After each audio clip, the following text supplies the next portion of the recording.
Music आ रहा है तो प्रॉब्लम है कि साइड से आ रहा है, सामने में कुछ नहीं।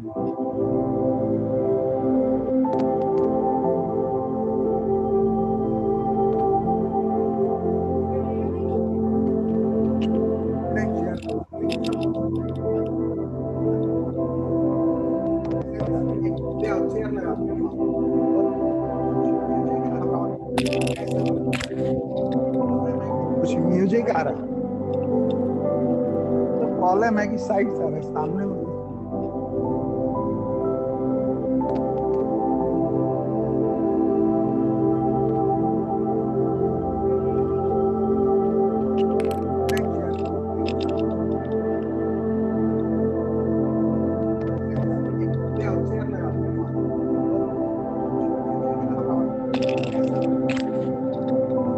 कुछ म्यूजिक आ रहा है तो प्रॉब्लम है कि साइड से आ रहा है, सामने में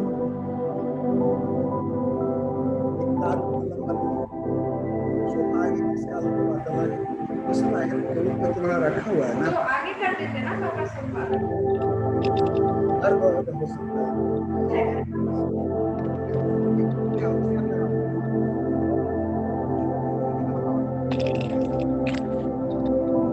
कुछ म्यूजिक आ रहा है प्रॉब्लम है कि साइड से आ रहा है। वाला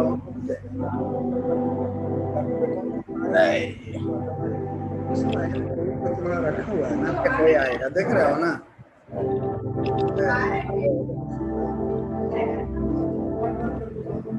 पीछे का लाइट बंद। ठीक है, म्यूजिक आ रहा है प्रॉब्लम है कि साइड से आ रहा है। वो भी खराब नहीं है। उसको आगे यहाँ अच्छा बैठक हो आएगा, देख रहे हो ना। ठीक है, पीछे का लाइट बस नहीं, वो अभी करेगा 6:30 से।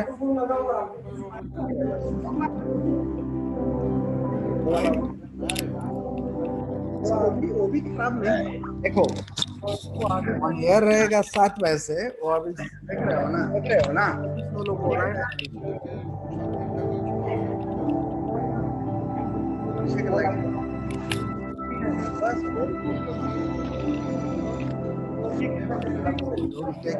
वो अभी करेगा 6:30 से। कहाँ ना बच्चे कहाँ हैं? हाँ, तो उन लोग को 1 घंटा उधर ही 7 से 8 ये रहेगा 7 बजे से, वो अभी देख रहे हो ना। तो लोग कान में कैसे पहनते हैं यार, कौन राइट है कौन लेफ्ट।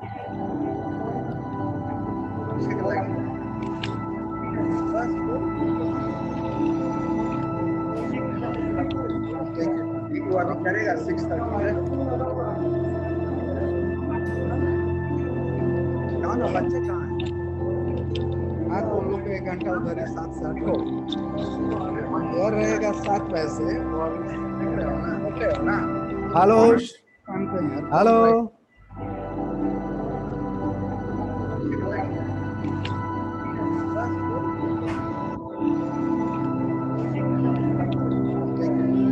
करेगा 6:30 से।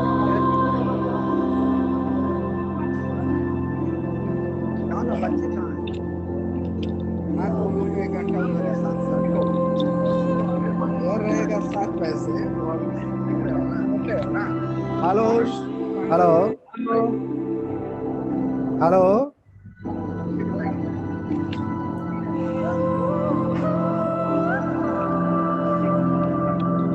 हाँ, तो उन लोग को 1 घंटा उधर ही 7 से 8 ये रहेगा 7 बजे से, वो अभी देख रहे हो ना।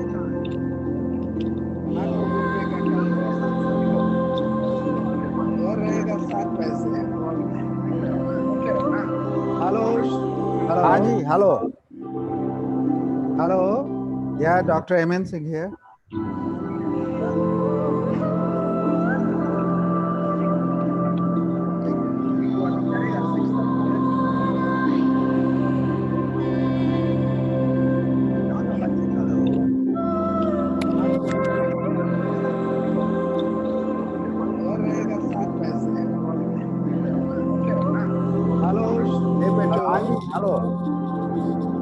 Hello.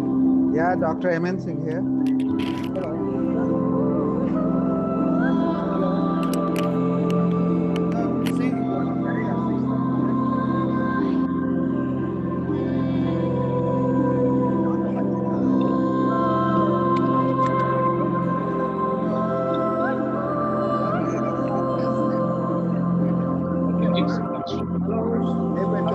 Hello. Hello. Yeah, Dr. Hemant Singh here.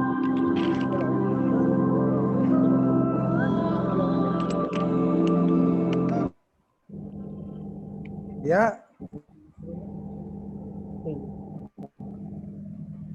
Hello. Yeah. Hello. Can you hear me? Yes, yes. You can hear me? How are you?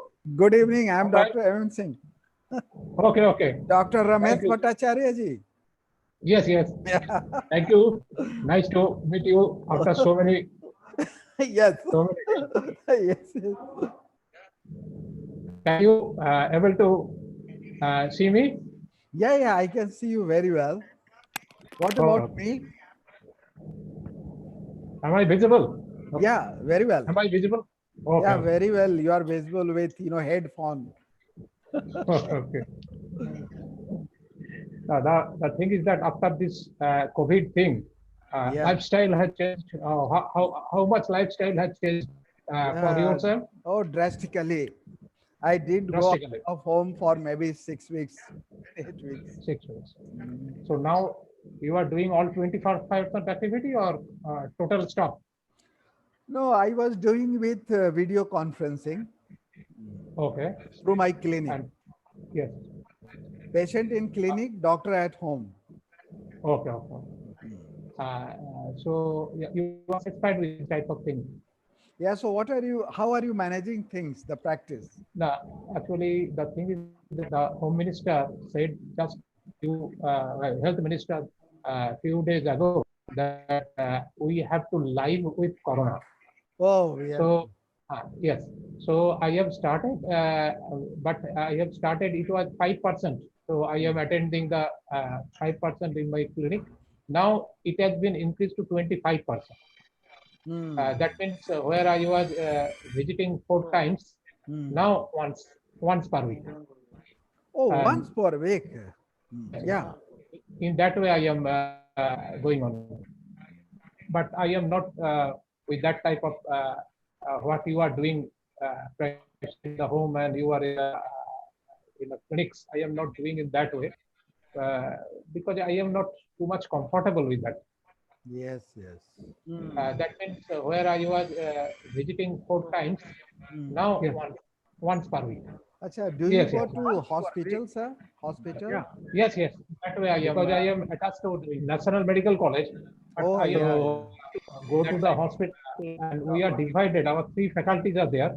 We divided the 6 days into 2 days. I am not in that way. Because the thing is that despite all the precautions that we do not know what may happen. Yeah, that is true. Very difficult But to say. I am much feeling about my family member. That is the main problem. Because if I am affected, if they are affected, that will be total cumbersome. The situation will be very bad. Yeah, yeah. That's true, sir. Now, That's true. Hello, sir. Good evening, everybody. Hi, good evening. Good evening. Yeah, that is true. Very And I am able to see Dr. Aurobindo Mukherjee. No, I am not able to see Aurobindo. I can see Dr. Ramesh, Dr. Dev Mehta, and I am Dr. Hemant Singh. Okay. The situation will be very bad. Yeah, yeah. We missed you yesterday. Oh, yeah, there was our- some problem. Yeah. Yes, yes. Hello, sir. But today you have come with a big way, Who? with smiling face, confident. No, yesterday there was some problem, not big way, why to? I am not able to see Aurobindo. I can see Dr. Ramesh. That can occur anytime, today also.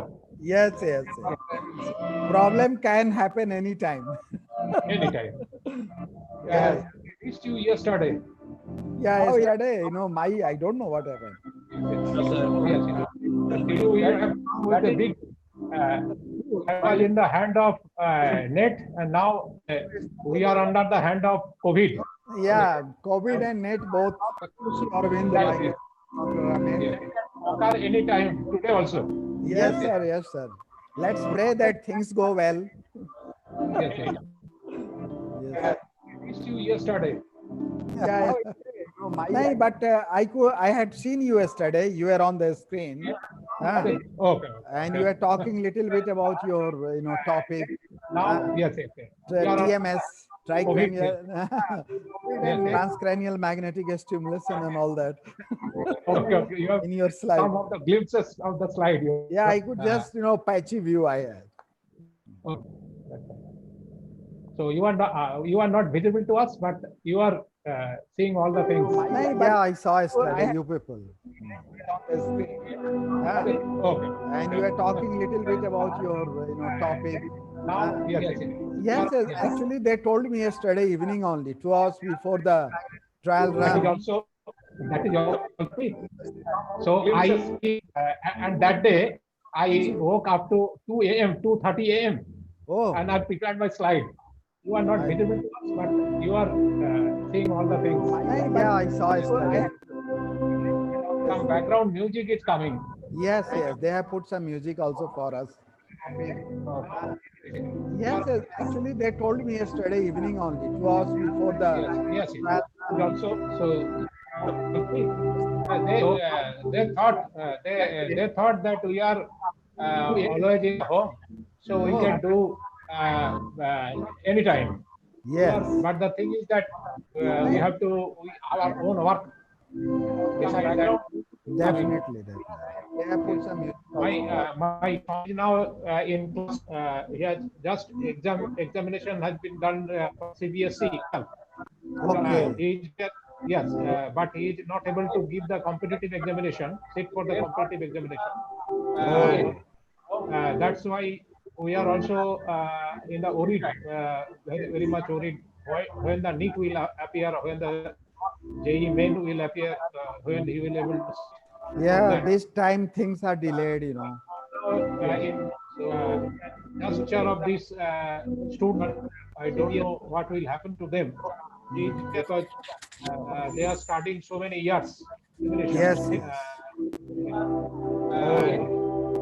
That's why we are also in the worried, very much worried when the NEET will appear, when the your topic is back. Yeah, Yes, this back. are delayed, Yeah, that will little delayed this year, I think. NEET and all that. Yes, yes.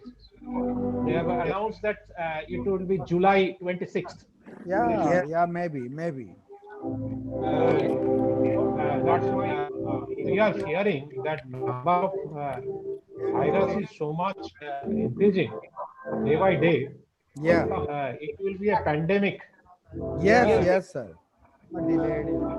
I think this is not going to stop. Yes, yes. The thing is that just 2 days ago, okay. So person behind the scene have already come. Yeah. So we are confident that the program will be. Yeah, hopefully, yes. Let's pray for this. Sir, good evening, sir. Hi, good evening. How are Good you, evening. Yeah, fine, thank Online. you. We are online, don't worry. sir?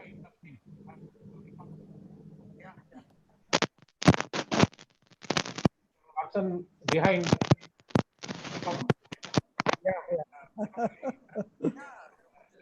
So we are confident that the program will be. Today's show will go on as smoothly and well. Good evening, sir. Hi, good evening. Good evening. How are Good you, evening. Yeah, fine, thank Online. you. We are online, don't worry. Sir, yeah, you are live on YouTube. Hello? Behind. Sir, you are also live on YouTube. Yeah, Yes. You are also live on YouTube. So, yeah, that's good. yes. Okay.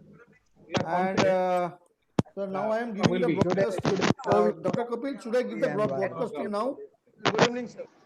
Good evening. বাবু কোনোভাবে এটা Time. দেওয়া যাবে না? We are online. Don't. Hindu, what's the time currently? It's a 6:50. 6:50. You can start the broadcast. এটা করলে কি? But anybody want to just check the slides, or you will be 55%. sharing all the slides? I have already broadcasted. Okay. Yeah, that's good. You do that. Dr. Singh, slide of Dr. Singh and Dr. Bhattacharya will will be. broadcast. Should I give Okay. the broadcast? কাজ না দিলে হবে না মনে হয়। বাবু কোনোভাবে এটা Time. দেওয়া যাবে না? We are online. Don't. Hindu, what's the time currently? 6:47. 6:50. You can start the broadcast. এটা করলে কি? But anybody want to just check the slides, or you will be sharing all the slides? I have already broadcasted. Okay. Yeah, that's good. You do that. Dr. Singh, slide of Dr. Singh and Dr. Bhattacharya. Why the voice echoing, Shirshendu? Yeah. Time currently?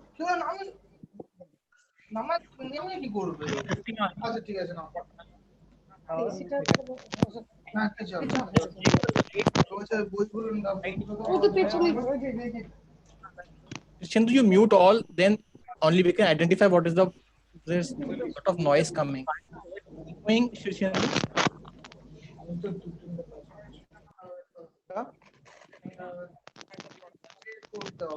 Time currently?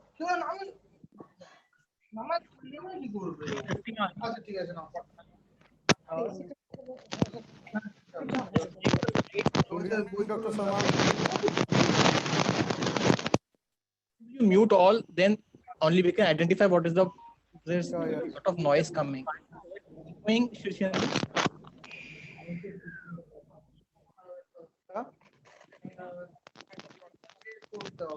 Time currently?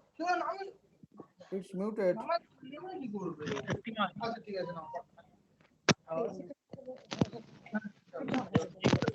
6:50. Dr. Salman. You mute all, then only we can identify what is the. There's a lot of noise coming. Echoing, Shirshendu.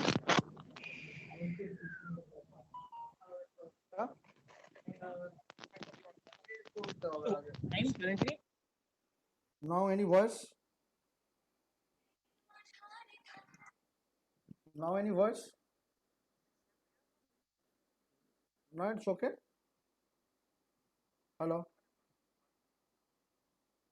Yeah, my YouTube was open. That is why.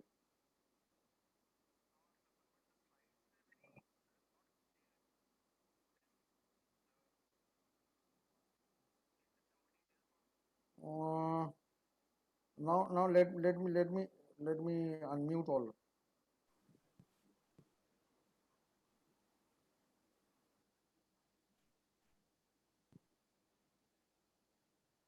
So just check.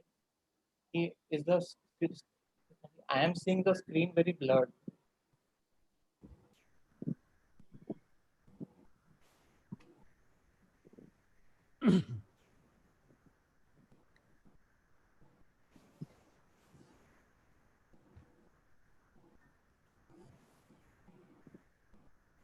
Hello, Dr. Singh. Yeah. It's better, but it is still not clarity. I don't know why. Are you able to hear me? Yeah. Yes, sir. Okay. Naveen Sharma is calling me. huh? Maybe at my end. Hello हाँ बोलिए Uh, good evening कोई problem नहीं अभी थोड़ा meeting में है webinar में you will be free after 8 o'clock okay after 8 o'clock any problem please tell me Dr. Sharma, good evening. okay we'll talk after 8 okay there is webinar going on I am one Your of the voice speakers is not audible, Dr. Sharma. Dr. Sharma, your voice is not audible. Mr. Sichendu, Yes, sir. Sichendu, Sir. my voice is audible. Absolutely. yeah, Absolutely. absolutely audible. Absolutely. Okay, thank you very much. so we are audible Sushandu Yes, sir. Yes, sir. Yes, sir. I can hear you and see you Yeah, Dr. Aman Singh is also audible. yeah Am I thank audible you. now, sir? yeah thank you You are audible. Yeah. Yeah, your right net is okay. Sir, sound थोड़ा बढ़ाइए आपका.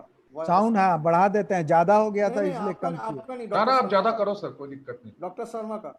How about now? Is it okay? Now It's fine now. okay, now okay, It's fine now. Sir, good evening. Tapas sir, good evening.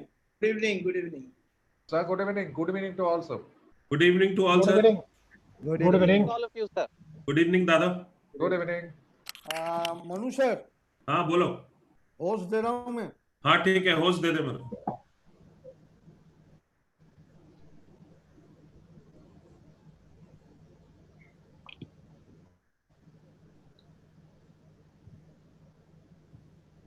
Krishnendu, I am visible. Krishnendu, हाँ sir, I am visible to you.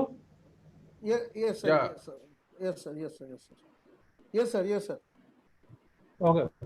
Sir, Bhattacharya. sir, just a moment. I am muting all, and then I will unmute all the panelists.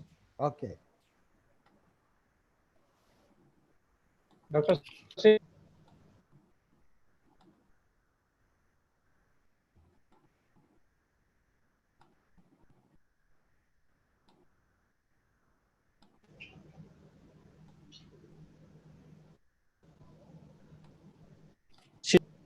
Dr. Kapil, you need to mute yourself on your own. I have unmuted you. Sir बोलो।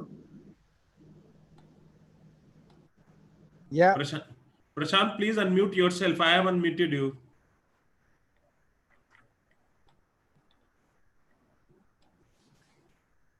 Mr. Manu, how are you? I am fine, sir. आप कैसे हैं, sir? Okay. Okay, okay. We're not in yesterday night.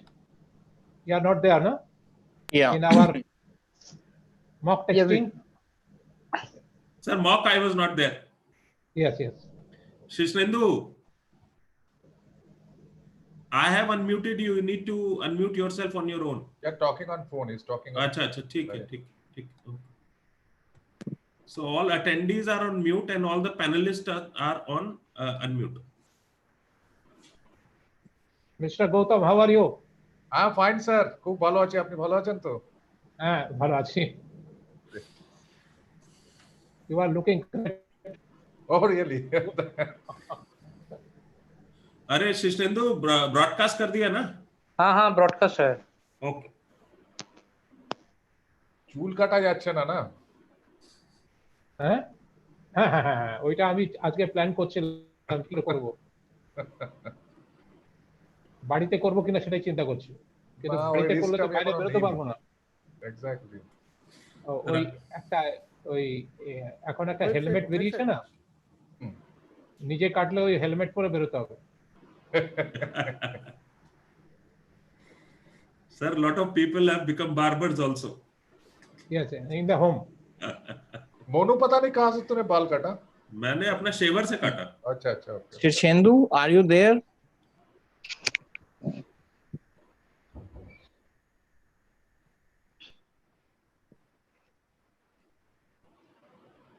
Shishyendu, I think speaking to someone.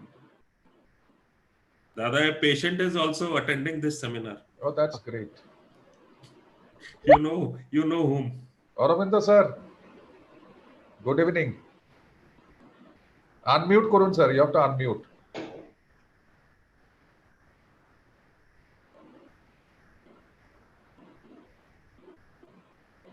Mr. Prashant, I cannot able to see you.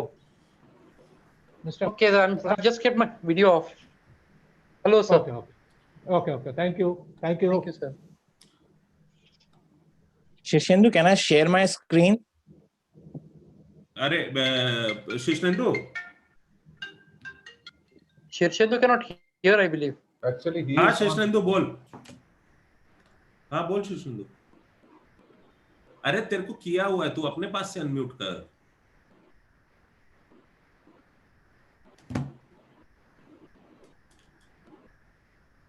Doctor तापस बनर्जी कहाँ चले गए? अभी तो थे। Hello, can you hear me? हाँ doctor Mukherjee. Yes sir, we can hear you. Okay, thank you. Sir, good evening. Good evening. Good evening. Good evening, sir. Good evening. Good evening. Welcome. Dr. Kapil. Yeah, Shirshendu. The same slide you have given me, the same slide is there. Okay, but I am not actually able to see your slides on right now. So you unshare, na Shishendu. Let Dr. Okay. Kapil share it. Okay. Dr. Tapas Banerjee कहाँ गया? वो तो sir तो थे अभी. Sir वो अभी नहीं है. वही मैं कह रहा हूँ. Doctor Bhattacharya ji, doctor Yes, Mukherjee, yes. Doctor M N Singh, doctor Neelam Sharma. Doctor Tapas is not there. He was there. Okay.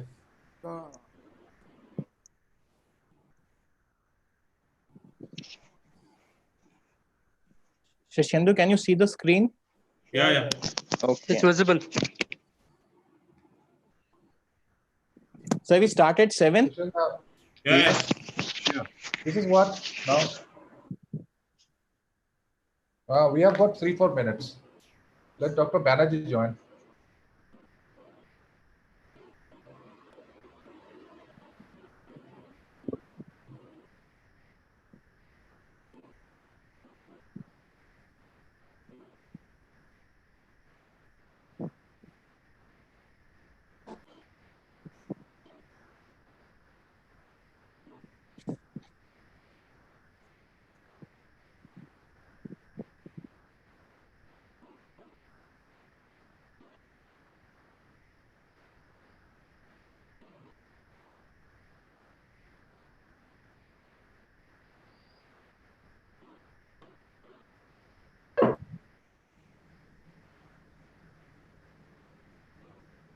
So, Dr. Kapil, you have shared the screen?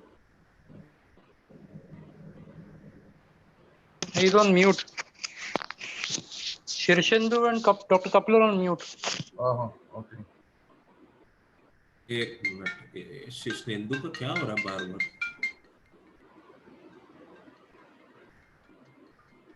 किरे क्यों लो? Sir, actually we cannot unmute. अरे अनम्यूट कर दिएছি तो. तू अनम्यूट खुद को कर. तू खुद को अनम्यूट कर. तू खुद को अनम्यूट कर. From my side you are. Now it is unmute. Shirshendu, you are unmute. You keep yourself unmuted.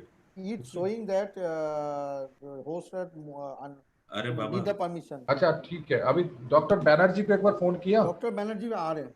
आ रहे हैं. ओके. उनका नेटवर्क चेंज कर रहे हैं. Oh, network is very important here. Yes. Sir, all of you are also live on YouTube. So I have already shared the. Dr. Banerjee has come. शिशनेंदु YouTube का link भेज फटाक करके. भेज रहा हूँ मैं. Shishendu, I am visible. Yeah. Yes, sir. Anything change? No, nothing has changed. No. Sir, that is not. Sir, please unmute yourself. Oh, Dr. Tapas, please unmute, sir. Oh, the host. It's fine. Now it's fine. Okay, all right. Yeah. So shall we start? Good evening. Yes, we can. I think we can. Good evening. Okay. We still have 2 minutes. 6:58. Let's wait for. Okay. Yeah. Because let me share the YouTube link also to everybody. I am sending you. हाँ भेजो.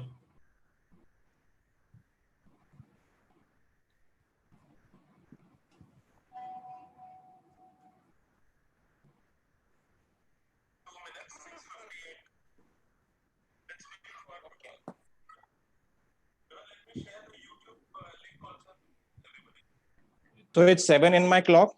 Yeah. Let's go. Yeah, Let's start. I'm starting. Yes, start. A very good evening, doctors. I am Dr. Kapil Dev Mehta from Wokhard. And on the behalf of Wokhard, I welcome all of you to this webinar on primary headache disorders. Doctors, at the outset, I would like to thank the medical fraternity for their devotion and dedication in managing this COVID-19 pandemic. Before we start, I have to make one important announcement. All those doctors who have joined and who want to ask the questions can type their questions in the chat box. All the questions will be answered at the end of the session. So coming to scientific proceedings, today the topic for the webinar is primary headache disorders. Headaches are, as all of you know, are one of the very common complaints encountered in the neurology practice, and yet a lot of them remains undiagnosed. So today I have a panel of doctors who will throw light on primary headache disorders. Now, I would like to introduce the chairperson for today's evening, Dr. Arbinda Mukherjee. Dr. Arbinda Mukherjee is currently working as Professor of Neurology at Vivekanand Institute of Medical Sciences, Kolkata. He graduated in medicine from 1974 with gold medal, obtained MD in 1978 and DM Neurology in 1984. Then he was trained in electrophysiology in Newcastle, UK. He is a prolific researcher and has published more than 30 papers and has contributed more than 12 chapters in books and has delivered a lot of guest lecture, orations, and CME talks at national and international forum. He is also the editor-in-chief of IAN Textbook of Neurology. He is the past president of IEA, Association of Neuroscientists of Eastern India, and also he's the past president of Indian Academy of Neurology. Sir, it's a pleasure having you today, and it's an honor to introduce you. Sir, over to you. Dr. Arbinda, are you there? Yes, thank Yeah. you. Thank you, Dr. Kopil. And before we start, my sincere thanks to OCHAD for taking this initiative and taking up and choosing a very important topic. And the topic of this evening's discussion will be primary headache disorders. So we have three panelists who will be speaking on three important aspects of primary headache disorders. And we'll have moderator, Dr. Taposh Kumar Banerjee, who will moderate the session. And at the end of the session, we'll take opinions and question answers. At first, I would like to introduce Dr. Taposh Kumar Banerjee, my close friend. He is MD, FRCP London, FRCP Edin, and FAN and FIN, currently working as Medical Director and Chief Neurologist, National Neuroscience Center, Kolkata, India.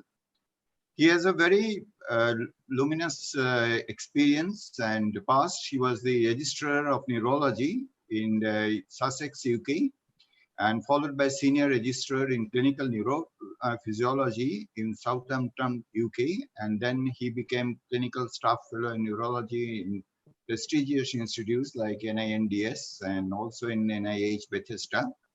He has 63 major publications and 29 public abstracts in leading peer-reviewed international journals. He is a prolific speaker, and he has participated as speaker and co-chair and chairpersons in numerous international as well as national conferences. And he is a member as editorial board and reviewer of several international journals. So it is very, it is our good luck to have Dr. Banerjee with us today. And after this, I would like to introduce the three panelists. The first one is Dr. Ramesh Bhattacharya. He is again MBBS from my alumni, Calcutta Medical College. He is currently working as Professor, Department of Neurology, Calcutta Medical College, and in charge of Headache and Neurological Pain Clinic. He did his MD from Rajendra College, Ranchi, followed by DM from Bangalore Institute of Neurology. He also worked as RMO at Arjikot Medical College, Assistant Professor, Burdwan Medical College, then Calcutta National Medical College. He is examiner of DM Neurology and DEP Electrophysiology course. He has good number of publications and platform presentations. He is also is a speaker in CME, and he is member of many prestigious associations like IAN, NSI, ANI, and IME. So with this, welcome Dr. Ramesh Bhattacharya. We'll be keen to and look forward to your deliberation. Our next panelist is Dr. M.N. Singh, who is also a very senior consultant neurologist. He has MBBS, MD, DM, and diploma in neurology. And he did his MBBS from Benares Hindu University, MD from the same institutions, and DM from SGPJ Lucknow. And he got his DCN degree from Institute of Neurology, University College of London. He is the ex-head neuroscience at Tata Main Hospital. He had good number of publications and edited 2 books. He has got prestigious awards like S.T. Achar Award and Pat Harris Award, University of London. So welcome, Dr. M.N. Singh. We look forward to your deliberation also. And our other panelist is our very young friend, Dr. Nilab Sharma, who is MBBS, MD, and DM Neurology from GB Pant Hospital, presently working as consultant neurologist, Dispur Hospital, Guwahati, Assam. He has special interest in stroke, movement disorder, and headache, and he has got 22 publications in national and international journals. Welcome, Dr. Nilab Sharma. We all look forward to your deliberations and interactions. And with this, I hand over to the moderator of the session, Dr. Tapas Banerjee, to take charge and take this session forward. Dr. Banerjee, please. Thank you, Professor Mukherjee. It was really my pleasure to be here. And this is a very interesting topic on primary headache disorder. It's a very common topic, but it is always very interesting. We have three brilliant speakers here. Shall I start with the first speaker, Dr. Ramesh Bhattacharya, and he'll be talking on the recent advances in the treatment of migraine. Dr. Bhattacharya, please. Thank you, sir, for your nice comment. Sir, it is visible nice to you. Introduction. Now, recent advance in migraine treatment, as you know, migraine is one of the most burdensome thing, and it placed 20th position in disability just after the AIDS, HIV infection, and just before diabetes mellitus. So 18% of the females, they suffer from migraine, and almost 1/3 of male person, they also suffer from this. So lifting the burden of migraine is one of the prime importance for neurologists and also headache specialists and Indian Headache Society and other organizations. So next, although migraine was, the term was introduced by Galen in 200 AD, and still the treatment and pathophysiological process is not understood properly. So if we not able to understand the pathophysiology, how we able to treat these patients? Some information we have gathered. The treatment of migraine obviously depends on interfering the pathophysiological process.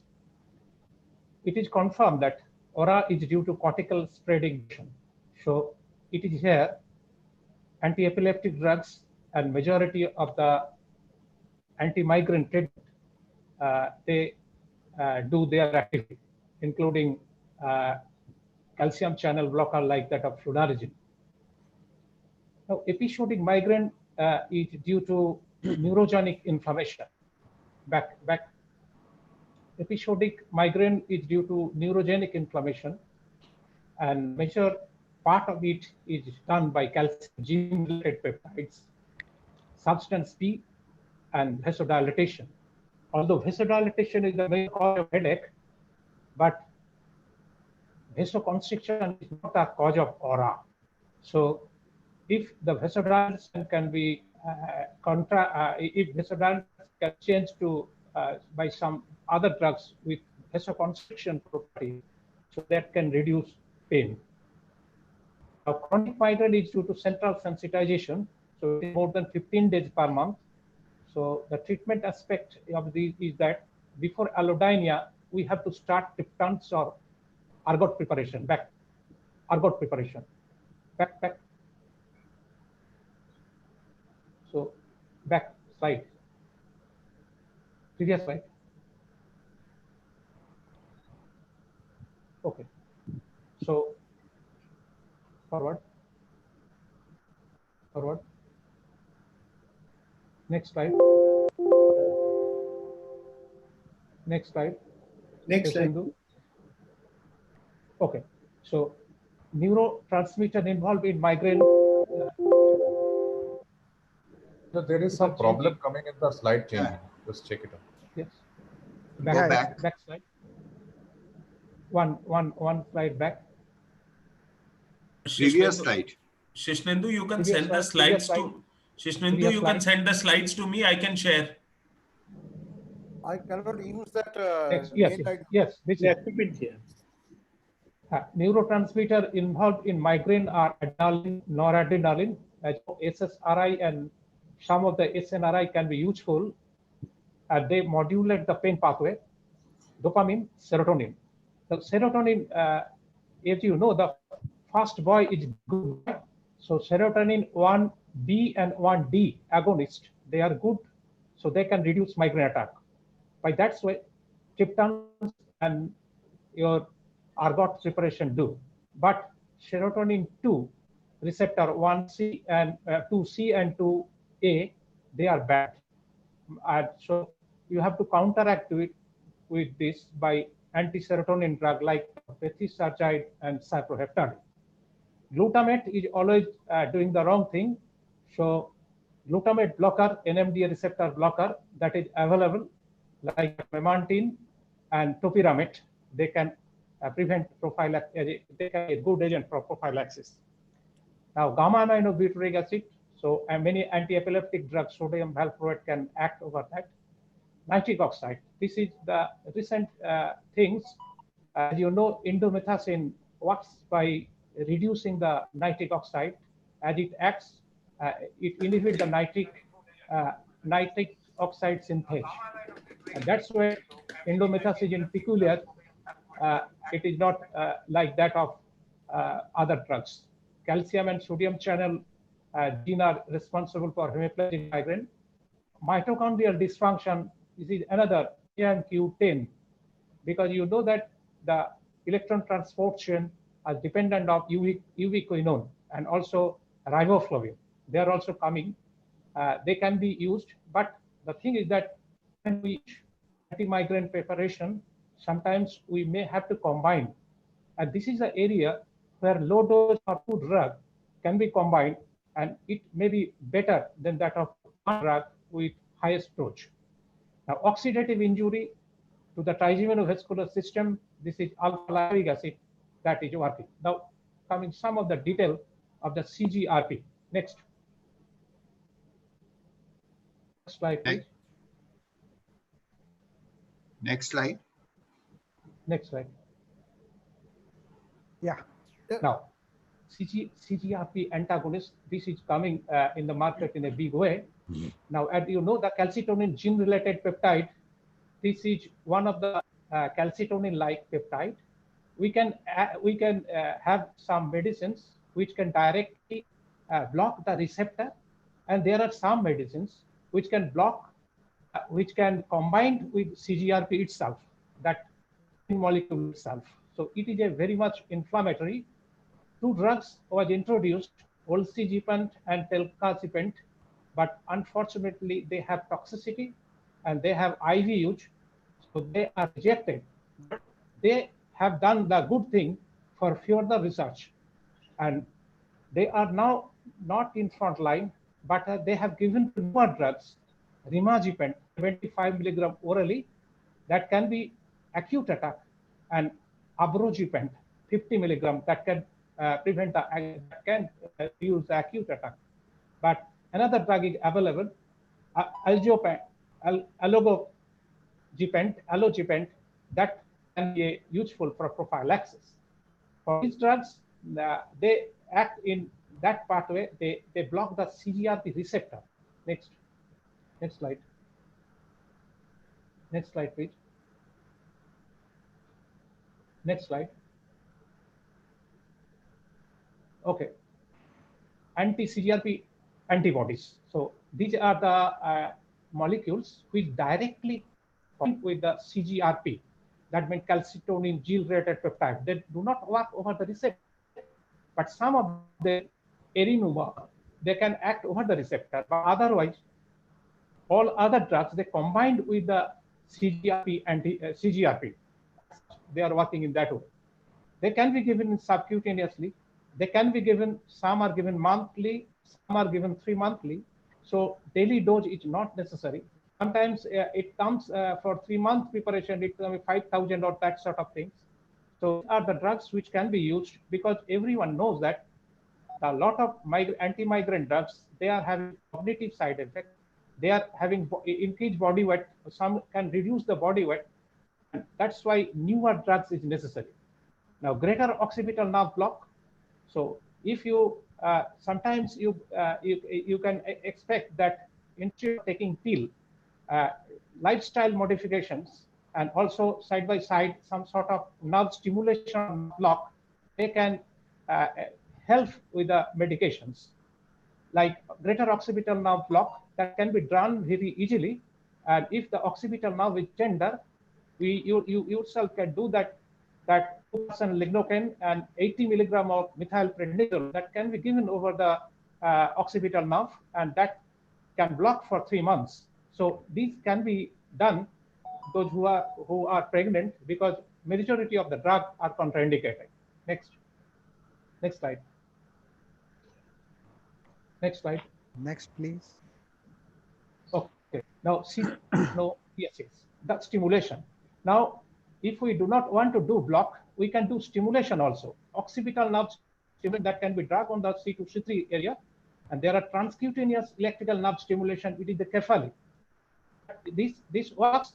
They can stimulate the trigeminal nerve over the forehead, and this has two frequency. One is very high frequency that can sedate, that can be used for acute migraine attack, and there is very low frequency that can be done every day 20 minutes, and this low frequency can alter temporal cortex, frontal cortex, so that the threshold becomes more high.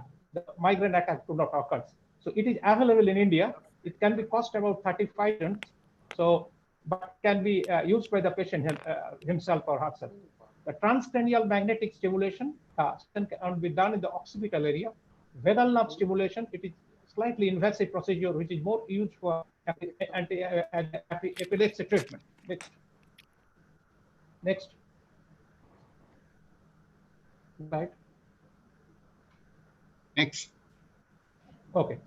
Now, coming to the triptans, already you know more about the triptans, but there are something. Naratriptan can be used for menstrual migraine. Elatriptan can be have sustained pain-free interval, so recurrence chance is very low. They can be used by a nasal spray. They are available. Botulinum toxin for chronic migraine, you can do 50 to 200 units. It can block the acetylcholine, and it for 3 months, patient may be free out of chronic migraine or headache. Coenzyme Q10, 150 to 300 milligram. Riboflavin, 400 milligram per day. An NMD receptor blocker like that of magnesium citrate, memantine. Although they are very weak, but they can be used because sometimes many of the patients are refractory to common treatment. Next slide. Next slide. So antidepressant. Now there are migraine can, it's a spectrum of disease. So migraine can have with tension type of headache. Now you can use venlafaxine and duloxetine. They are SNRI, and migraine can have cluster headache because it is very difficult to isolate all these things, and they may have character of common these. Verapamil can be a good choice when there is migraine with cluster headache. Now herbals, although herbals are very old, but they are still new because butterbar, they can be used for 75 milligram twice daily. It is a pita preparations, and parthenolite, that is feverfew. This is also can be used for 50 to 100 once daily. Next. So that's all. So there are so many preparations which are available. We know all the many of the preparations, but there are new avenues which can do that. Thank you very much. Thank you for your patience hearing. Thank you. Thank you, Dr. Bhattacharya, for a very comprehensive lecture. The very interesting new molecules are really coming into play. We'll discuss about that in our panel discussion, but we'll take up first the next speaker, my very old friend, Dr. M.N. Singh from Jamshedpur. And may I ask Dr. M.N. Singh to talk on TAC syndromes. Yeah, good evening. Am I audible? Yes. Yes, sir. TACs, known as trigeminal autonomic cephalgia. They are a group of primary headache disorders, and they have got their name TAC because the headache is confined to trigeminal distribution. the Sir, cranium. shall we share your slide? Yeah, you can share. Manu sir, please share the slides. Please share. I just introduction. And they have got ipsilateral cranial autonomic symptoms. So the tag word has come. And this group has got, yeah, please enlarge. Yeah, okay, do it. Huh? Next one, please. This has got 4 members in this group: cluster headache, paroxysmal hemicrania, shunt and shuna, known as short-lasting neuralgia form, headache attacks with conjunctival congestion and tearing. Just wait, this is just introduction. And they differ in the duration of the headache attack, frequency, and response to treatment. So the previous slide, sir. Well, so I have already said there are 4 members in this group. Next one. Just to give passing remark, though these are primary headache disorders, but they can have the symptoms can be manifested by many secondary causes, and we should have an eye over them. Right, next slide, please. This is just to say, I know the slide is not very well visible. So cluster headache is of 2 types: episodic cluster headache and chronic cluster headache. Episodic, when the headache period lasts for 7 days to 1 year, and if there is remission, that is more than 1 month. In chronic cluster headache, the headache duration is 1 year or more, or if there is remission in between, that will last less than 4 weeks. Next one, please. This is about the flagship of this group, that is the cluster headache. This is a primary headache disorder, as I have said, and the headache is unilateral, excruciating, involving the orbitotemporal region. And the patient says the sensation of hot poker has been inserted into the eye, and this is very agonizing. And this headache is also known as suicidal headache, because some people are driven to commit suicide as well. So this is that bad. And the onset is abrupt, so is the cessation, and this has got circadian sort of manifestation. And this may last few minutes to few hours as well. And they have got cranial autonomic symptoms in form of nasal blockade, lacrimation, eye congestion, facial sweating and flushing. There could be ptosis, miosis, periorbital swelling as well. And cluster headache can be frustrated by consumption of alcohol, nitroglycerin, exercise, and high environmental temperature. Next one, please. Next one, please. The next slide, please. Next slide, please. Yeah. So cluster headache, when you talk about it, then there's important DDs such as trigeminal neuralgia, sinusitis, dental disease, glaucoma, migraine, temporal arteritis, tumors, Tolosa-Hearn syndrome, and many other conditions. We are evident by their own characteristic, and I'm sure that neurologists won't fail on that front. Next one, please.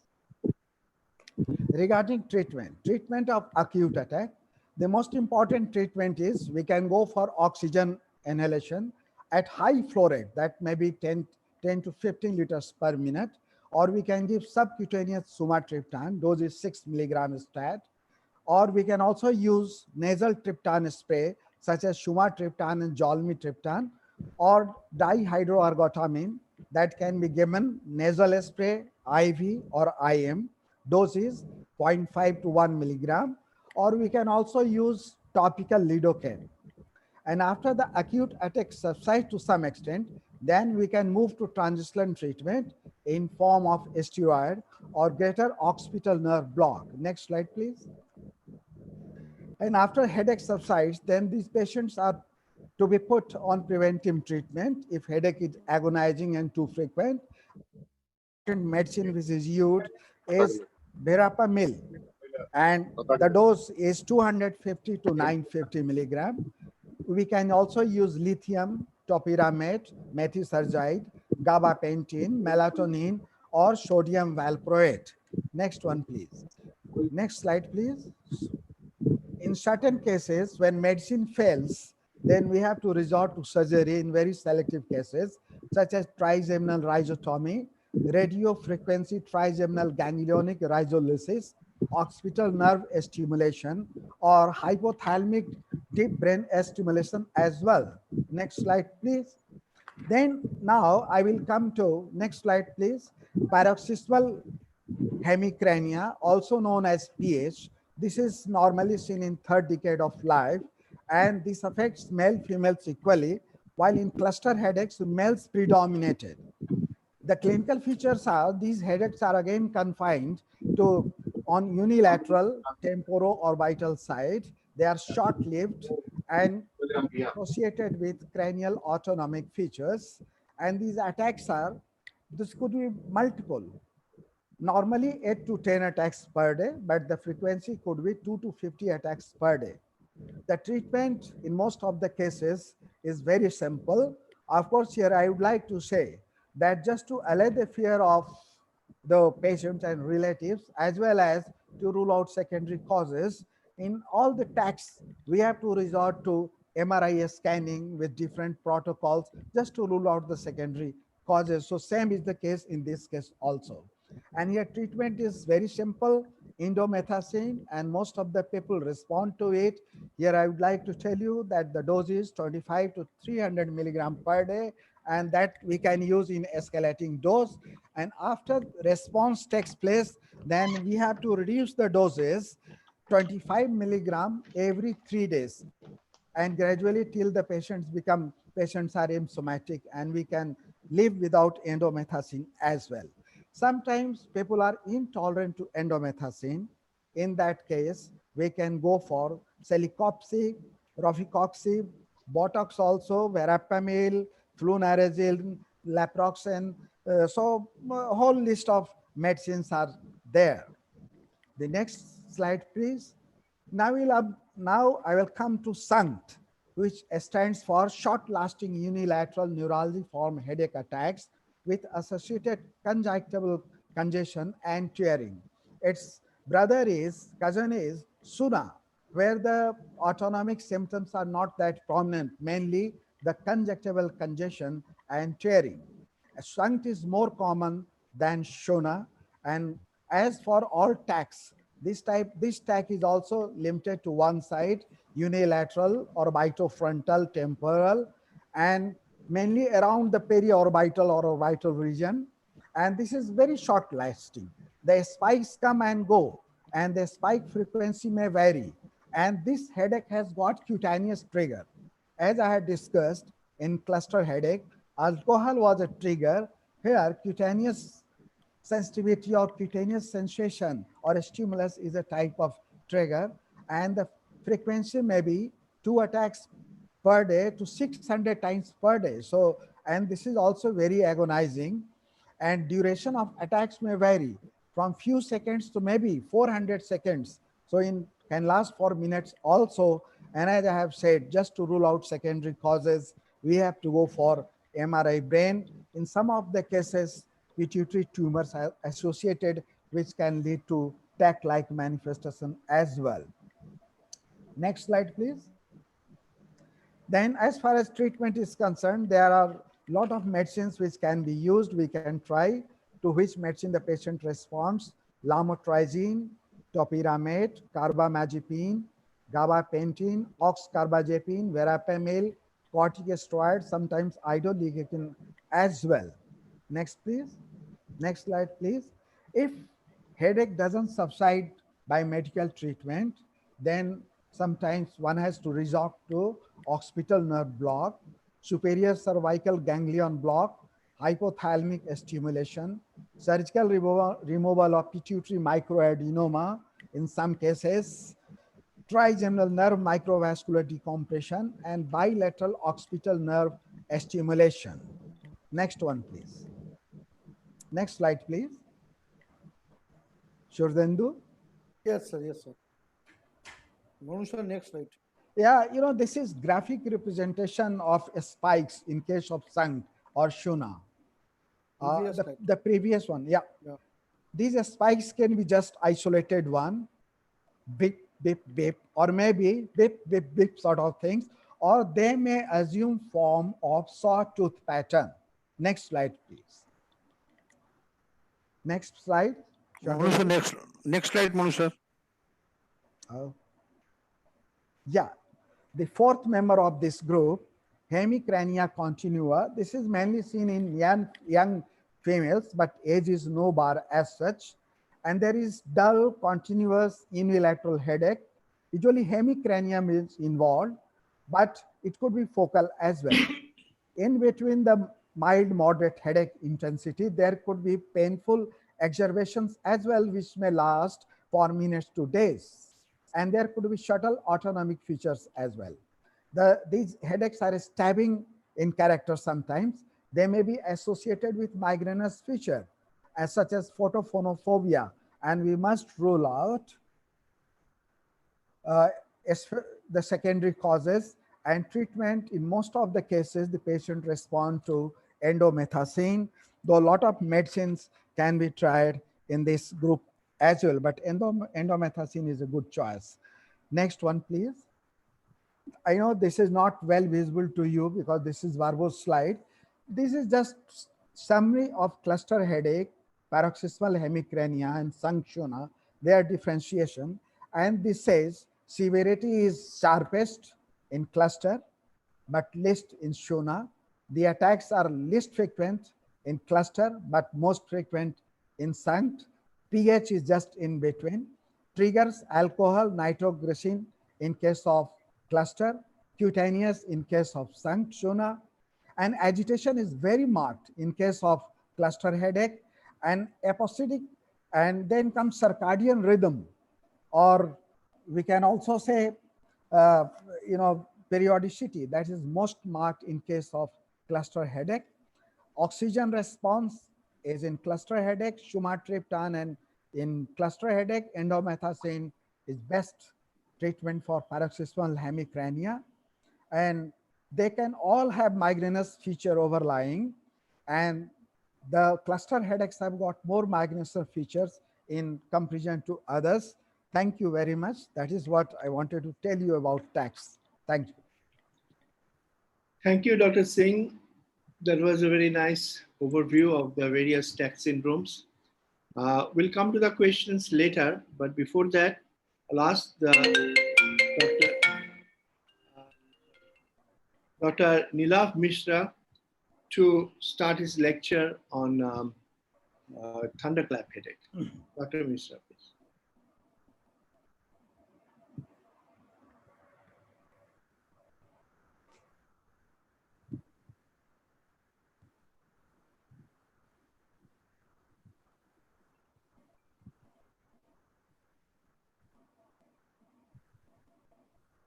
Yeah, Dr. Sharma, it is visible.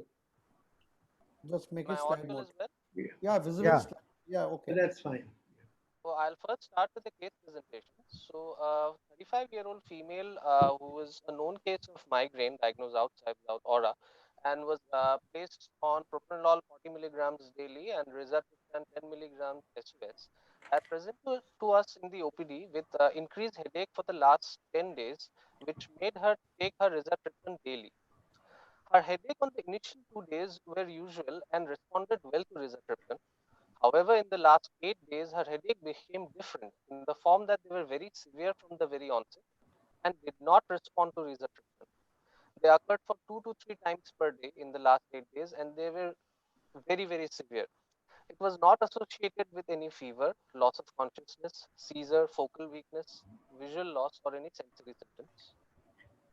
Examination revealed normal vitals. Patient was conscious oriented. Fundus and the rest cranial examination was normal. Motor, sensory, and cerebellar examination did not reveal anything, and there was no neck rigidity. Routine blood investigations were normal. However, on MR angiography, what we could see was focal constrictions in the bilateral ACA, bilateral MCA, bilateral posterior cerebral artery, as well as the vertebral artery, with a normal brain parenchyma. Looking at this angiographic findings, presumptive diagnosis of RCVS was made. Rizatriptan was stopped immediately, and the patient was started on nimodipine, 60 milligrams 4 hourly. Following this treatment, her headache stopped after 3 days of treatment. Patient was later discharged on nimodipine for 8 weeks. Her propranolol was continued, and rizatriptan was replaced by naproxen for SOS medication. Dr. Sarma, sorry to interrupt. Your voice is Yeah. dropping. How about So, now? sir, you just take your mic near your face. How about now? That's fine. Very Yeah, good. very good. Yeah. Should I go back to the previous slide? No. No, it's okay. Okay, so after the treatment, after the initiation of the treatment, the headache stopped after 3 days, and the patient was discharged on nimodipine for 8 weeks. The propranolol was continued as such, and rizatriptan was replaced with naproxen. And the repeat MR angiography, which was done at 4 months follow-up, revealed a reversal of the angiographic findings. So the final diagnosis that was made was triptan-induced reversible cerebral vasoconstriction syndrome that presented with thunderclap headache. So basically, thunderclap headache refers to a headache that is very severe and has an abrupt onset, and that reaches its maximal intensity in less than 1 minute. Typically, the patients will describe as a very catastrophic headache and probably the worst headache that they have in their lives. We must remember that this headache is not just recognized by its severity, but also by the sharp time that it takes to maximize. According to a study, thunderclap headache have been found to have an incidence of 43 per 1 lakh population. And such a condition is a medical emergency because it requires urgent evaluation to prevent morbidity and mortality. So the most common causes of thunderclap headache include subarachnoid hemorrhage and reversible cerebral vasoconstriction syndrome. The other causes include cerebral venous thrombosis, arterial dissection, sinusitis, hypertensive crisis including PRES, intracerebral hemorrhage, ischemic stroke, spontaneous intracranial hypotension, subdural hematoma, cerebral infections including meningitis, encephalitis, and rupture of colloidal cysts, whereas less common causes include aqueductal stenosis, brain tumors, giant cell arteritis, pituitary apoplexy, pherochromocytoma, retroclival hematoma, and spontaneous spinal epidural hematoma. So how do we approach to such a patient? The history is of prime importance where we must query about the onset and the rapid progression of the headache. And while examination, we should look for level of consciousness, visual symptoms, any focal neurological deficits, papilledema, meningeal signs, if there is any fever, any associated Horner syndrome, because such findings can help us in thinking that probably, okay, we are dealing with this particular type. For example, if there is associated Horner syndrome, then probably we are dealing with a case who has carotid artery dissection. If there is an orthostatic worsening of headache, then maybe the patient has spontaneous intracranial hypotension. Presence of seizures, focal neurological deficits could indicate us that maybe it could be subarachnoid hemorrhage or RCVS. A patient who has recurrent thunderclap headache can indicate that probably this patient has RCVS. However, we must also remember something known as a sentinel headache. Sentinel headache is a thunderclap headache that is usually that is seen in subarachnoid hemorrhage patients. However, this headache occurs days or weeks prior to the onset of subarachnoid hemorrhage.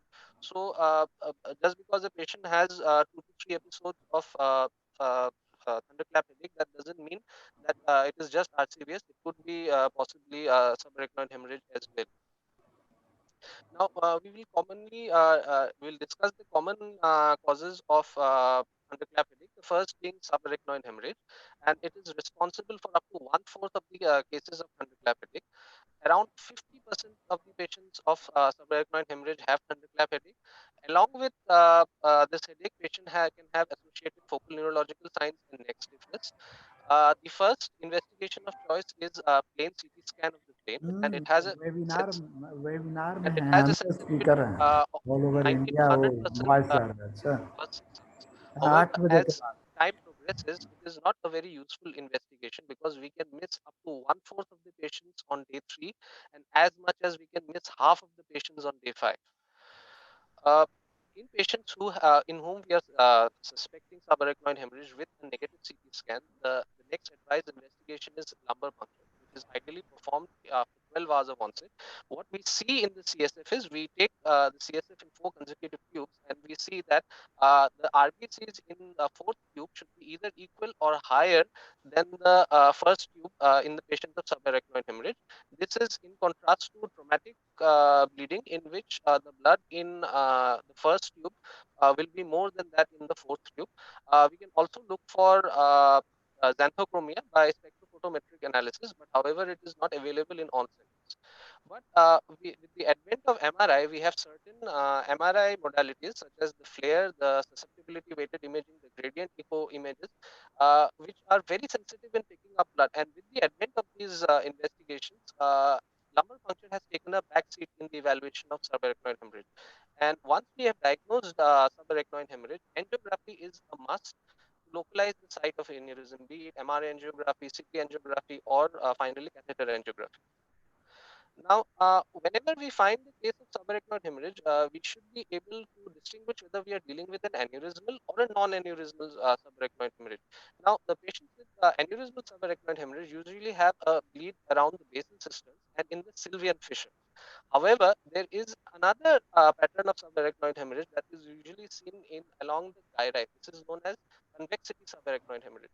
Now, convexity subarachnoid hemorrhage are not usually due to aneurysms, and the most important neurological causes for convexity subarachnoid hemorrhage include RCVS, cerebral venous thrombosis, and cerebral amyloid angiopathy. So, in a patient in which we find convexity SAH, we should not keep our focus on aneurysm. It is rather non-aneurysmal causes. Next important cause of thunderclap headache is RCVS, and it is characterized by recurrent thunderclap headaches between 2 to 10, which occur over a period of 1 to 2 weeks. And the headache is usually precipitated by activities such as urination, bathing, bending, valsalva, or sexual activity. It may be associated with nausea, vomiting, photophobia, phonophobia, cognitive dysfunction, seizures, or focal neurological deficit.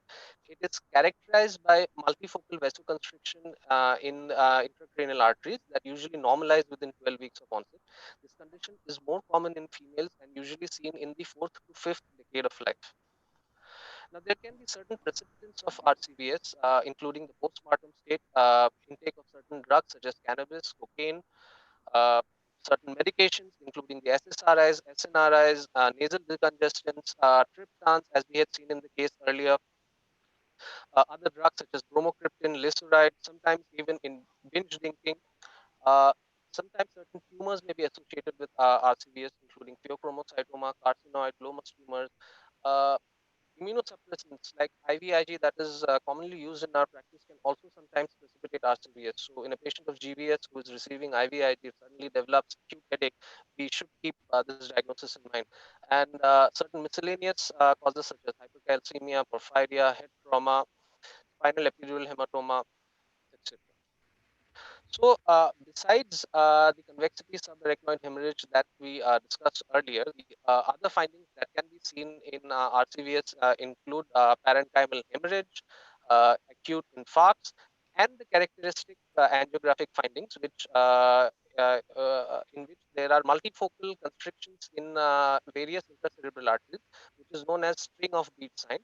And these findings are characteristically normalized or substantially reduced after 12 weeks of onset of disease. However, we must remember that these angiographic findings usually peak between 10 to 14 days of onset of disease. So initially, we may even get a normal angiography. So in patients in whom we suspect that RCVS is there, our suspicion is very high, then probably we should repeat the angiography at a Is later compromised. at a later stage, probably say after 2 weeks to establish the diagnosis. So the diagnostic criteria of RCVS includes acute and severe headache with or without focal deficits. It has a uniphasic course with no new symptoms beyond 1 month. Severe vasoconstriction in the cerebral arteries as mentioned, either on MRA, CTA or catheter angiography. No evidence that is suggestive of an aneurysmal subarachnoid hemorrhage. Normal or near normal CSF less than 100 milligram per deciliter protein and a count of less than 15. And complete or substantial normalization of the angiographic changes after 12 weeks of clinical onset. Now, sometimes we can come across certain conditions that can mimic RCVS. For example, primary CNS meningitis, in which the patient can have a headache very similar to that of RCVS. Alongside, if we do angiography, we can see multiple intracerebral arterial constrictions. So, in order to avoid complicated investigations such as brain biopsy, what has been recently devised is something known as the RCVS2 score. Now, in this, the R stands for recurrent or single thunderclap headache. C stands for carotid artery involvement. V stands for vasoconstrictive trigger, and the two S stand for sex and subarachnoid hemorrhage respectively. Now, the presence of a recurrent or a single thunderclap headache gives a score of 5. Carotid artery involvement, intracranial carotid artery involvement gives a score of -2. Presence of vasoconstrictive trigger gives a score of 3. A female sex is given a score of 1, and the presence of subarachnoid hemorrhage also gives a score of 1. Now, when the total score is equal to 5 or more than 5, then we can say that this is definitely RCVS for sure, and we do not need to think about any other non-RCVS arteriopathies and go along with the evaluation and management of the course. When the score is less than 2, that means this is definitely not RCVS, and we need to look into other possible diagnoses. However, a score between 2 and 5 is the gray area, and there we need to take the history more properly and probably require more thorough evaluation in order to label whether this is RCVS or not. However, a score of more than equal to 5, we can safely say that this is RCVS for sure. Next in the causes of thunderclap headache is arterial dissection, and they're usually present in around 9% of the patients with vertebral artery dissection and around 3.5 to 3.6% of the patients with internal carotid artery dissection. They're associated with neck pain, which is seen in nearly 2/3 of the patient with vertebral artery and 1/3 of the internal carotid artery dissection. Along with the headache, we can have associated features of stroke, TIA, MROSIS Fox, and Horner syndrome, as I mentioned earlier, is present in nearly 50% of the patients with internal carotid dissection. In this particular figure, we can see that this is an axial flare image, which is showing in the left internal carotid artery what is known as the crescent sign. If you can see, there is a hypointensity inside the left internal carotid artery. This sign is suggestive of arterial dissection. And on the angiography, we can see that there is a tapering stenosis of the left internal carotid artery. Now, there are basically two types of dissection: non-aneurysmal dissection and aneurysmal dissection. Non-aneurysmal dissection can be initially managed conservatively using initial heparin followed by either warfarin or aspirin. And non-responsive ones can be treated with stenting or balloon dilatation. However, aneurysmal form of arterial dissection usually requires surgical repair. Next cause of thunderclap headache includes cerebral venous thrombosis. Around 5% of these patients will develop thunderclap headache, but they're easy to identify because along with headache, we'll have other features such as headache, papilledema, altered mental status, seizures, focal neurological deficits. On a plain CT, what we can see is a dense delta sign, which is nothing but thrombus in the superior sagittal sinus. But for definitive diagnosis, we need MR venography or CT venography. The next part of thunderclap headache, cause of thunderclap headache. Dr. Sharma, I think you have to shorten your lecture because I can't give you more time, please. Sir, a few more slides. I'm just, Okay, this is the last part. Yes. So, the important part in intracranial hypotension is orthostatic headache. That is a headache which increases on upright posture, and around 15% have associated thunderclap headache. The imaging findings that we should keep in mind is the sagging of the brain, which results in anterior flattening of the pons and the descent of the tonsil. And when we do contrast study, we can see that there is diffuse pachymeningeal enhancement, and there can also be associated subdural effusion. So certain primary headaches can present as thunderclap headache, which include primary cough headache, primary exercise headache, primary headache associated with sexual activity. A primary headache presenting in thunderclap features without any triggers, where all other causes have been ruled out, can be termed as primary thunderclap headache. This has been classified by the ICHD-3 group, that is abrupt onset, reaching maximum intensity in less than a minute and lasts for more than equal to 5 minutes, and it is not better accounted by any other diagnosis. But before making a diagnosis of primary thunderclap headache, we must rule out all possible causes of thunderclap headache, and our investigation should include MRI brain with angiography and probably sometimes even imaging of the craniovertebral junction. So the approach to thunderclap headache include first we do. I think I have to stop you here, Dr. Sharma, because we have to go for the discussion. We have no time. All right. Thank you very much. Thank you, I think I will go to the questions. You end your lecture here. Okay, sir.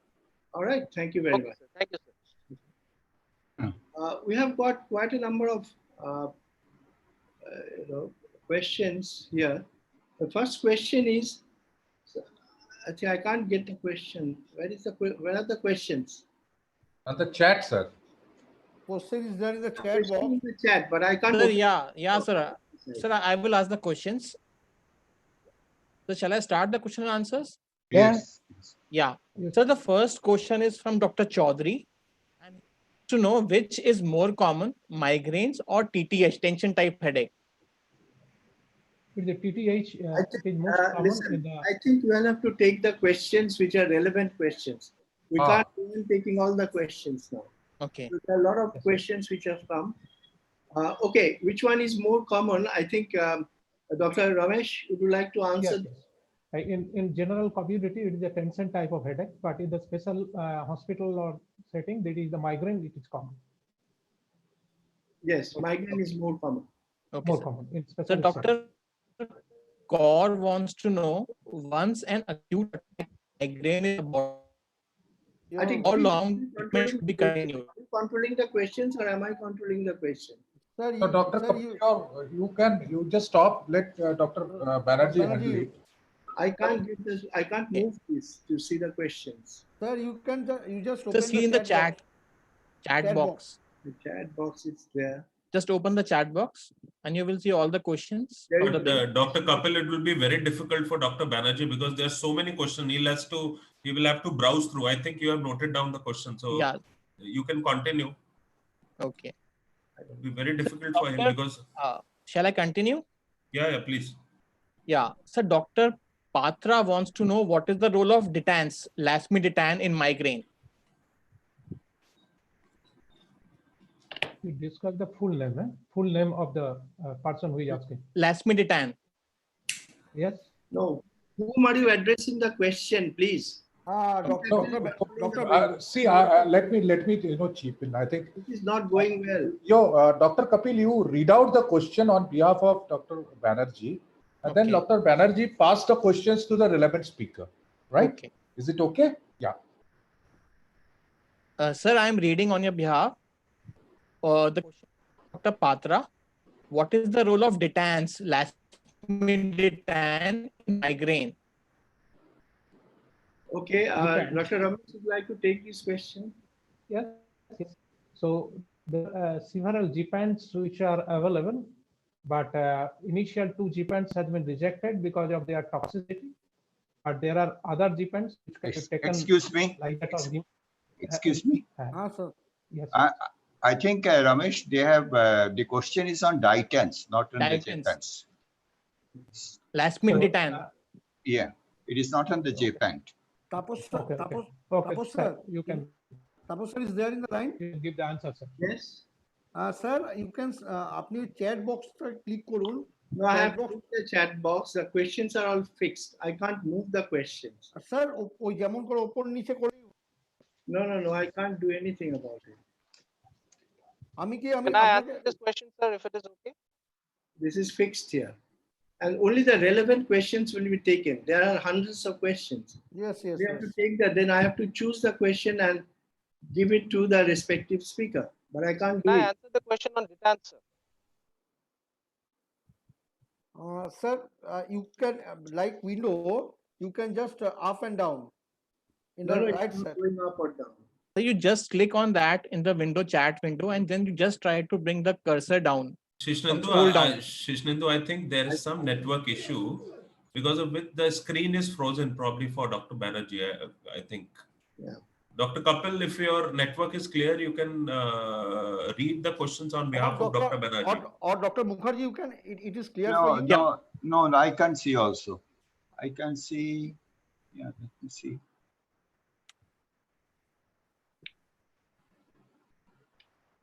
Sir, I can see only 2 questions. That's So that's in Q&A. You click on the chat box, chat. Yeah, I clicked on the chat box. Many times on the chat box. Sir আপনি Tapas sir আপনি পুরো fridge হয়ে গেছেন। হ্যাঁ মানে আপনি move হচ্ছেন, আপনার নেটওয়ার্ক একটু দেখুন sir. How can I do? I'll leave the meeting and then come back or join, or what I'll do? So your voice is clear, sir. So what can I do? No, you be there, no problem. Sir আরেকবার join করবেন sir, leave করে। I can't leave, it's frozen. No, I think your voice is clear. Let it be, no problem. No, the screen is frozen for me. Yes, sir. So what I suggest, continue the question, speak up the question randomly, and then answer. I'll analyze with the speaker. I can't do anything from here. Can I just make sense of what is happening? Yeah, Ramesh, there is a question, which is the role of ditans, which is a modification of the triptans, and the desmetadan is the drug. So what is your take on this? Are they superior? I have no experience, and I am not able to give the answer to this. Okay, So I think. Can I say something about the ditans? Yeah. So basically, triptans are the 1B agonists, and because of the 1B agonism, they have associated side effect of vascular vasoconstriction. As a result of which, we cannot give triptans to patients who have cardiovascular diseases or uncontrolled hypertension, or patients who have peripheral vascular disease. Now, ditans have selective 1F agonism, as a result of which they do not have this vascular constriction symptoms. So this medication can be easily given to patients who have otherwise contraindications of taking triptan. Now, lasmiditan is the prototype drug, and sir, it is approved by the US FDA for usage in acute migraine as an IV drug. But I am yet to use this drug in my experience. But the advantage is that it can be given to patients who are otherwise have contraindications of taking triptan. Thank you, Nira. But is it available in India? Do you have any idea? To my knowledge, it is not available. True, I also don't know. So it's not available. Lasmiditan is not available currently. Okay. So there is one more question. Once this is by Prashant Danekar. Once acute attack of migraine is aborted, how long treatment to be continued? And again, it goes to Dr. Ramesh. Yes, thank you, sir. The thing is that if the attack is more than 4 per month, we have to use prophylactic drugs. And another indication is that if the attack is so severe, it cannot be controlled by drugs. That is another is if there is acute medication have lot of side effects, then prophylactic medication can be done. And this prophylactic medication usually have to give for 6 months at least, and then the withdrawal of the drugs, unless there is pregnancy or that type of things is there. So we have to go up to 6 months, and gradually then we can tail off the drugs, taper off the drugs. It's a 6 months. 6 months, and then you taper off and then try again. Yes. Thank you. Yes. So, Dr. Singh, you want to modify, add it? No, that's fine. Yeah, that's true. 6 months to 1 year. Okay. Dr. Banerjee, have you come back? Rejoined? Dr. Banerjee? Okay.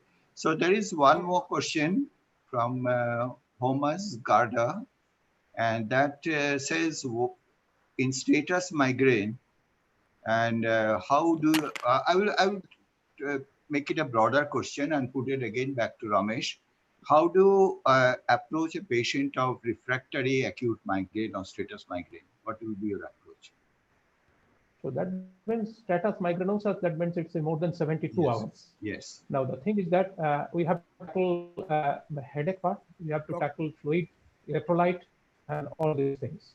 Sorry. The status, Yes. So if in the outdoor setting, I will prefer to give some steroid, oral steroid, and also give some anti-epileptic drugs with that with following the prophylaxis. If it is the indoor setting, I will give sodium valproate IV preparation twice daily, and we can use some steroid preparation also. And obviously, we have to take care of the fluid and other things. But there are a lot of varieties of treatment for acute status migrainosus.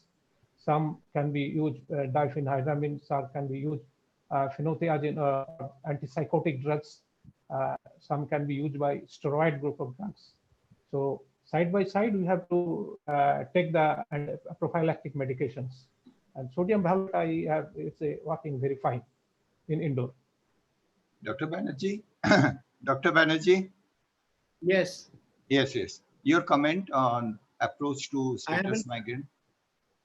I actually didn't hear anything. I just got connected now. Okay, okay. So the question was how to approach a patient with acute refractory migraine lasting for more than 72 hours or status migraine. And Dr. Bhattacharya says that steroid, first drug, and antiemetics, and then sodium valproate. So your comment. Yes. Sodium valproate actually has gone out of vogue. Nobody is using sodium valproate now, as I know. As a migraine suppressor, sodium valproate is no more used because it takes about half an hour for this to really work. And we have got now triptans, which is far more effective. IV sodium valproate. But now triptans are far more effective. It is quicker in onset of action, and you have the parenteral sumatriptan also, which is even more effective. Active. Rizatriptan orally is very fast acting. So, and the GPANTS group, as Dr. Bhattacharya has already mentioned in his lecture, has now come as a very good agent to very quickly suppress migraine headache. I have a question. How do you rate GPANT versus triptans for acute attack of migraine? Can Ramesh take it up? The thing is that the experience of GPANT is not too much. Now the thing is that triptan has some sort of side effect because of the esophageal spasm, which can from chest pain or worst thing, they can be contraindicated. And for hypertension, but the GPANT, they are having less amount of side effect like that of for this. So it can be a good alternative, but it should be. There are two rimagepant, and they are available. They can be given for acute, but I do not know how much it will better than. But for side effect profile, it will be better than that of triptans. Yeah, because in coronary artery disease and all that, they say GPANTs are definitely the drug of choice. As a prophylactic, how do you rate GPANT against the other conventional prophylactic? Only one GPANTs which is available for prophylaxis is the ATO GPANTs. But other GPANTs, the other two, rimagepant and abrogepant, they are only for acute medication. So that's why this is still new. This ATO GPANT is still new. For prophylaxis, how we work and how long you are, we do not know. So for prophylaxis, it is not that sort of thing. GPANTs, they are more for acute medication. Right. Okay, I can't see the chat box at all now, so somebody else will have to, take it up. Shall I read the questions? I think Dr. Mukherjee. Dr. Mukherjee, please. Sorry. Please. No, I also can't see, but there is a question which has just popped in. Is in case of steroid, what dose of oral steroid do you use? Again, it goes to Ramesh. The thing is that for steroid, already know the 1 milligram per kg of body if we use the prednisolone. But if we want to use methylprednisolone or that sort of thing, we have to titrate the dose according to that. But it should be a very 3-day course, not that of not that for long days, 7 or 10 days, that sort of course, but 3 to 4 days course that will be adequate for status or that sort of thing. Sir আমি just copy করে কোশ্চেনগুলো put করছি, আপনি দেখুন। আমি এক্ষুনি একটা question put করেছি। I think this has been discussed. This oral methylprednisolone versus oral dexamethasone for status migraine. And I think, Ramesh, you have been burdened with too many questions. So No, sir. I put this I question. gladly accept that. Okay. Okay, sir.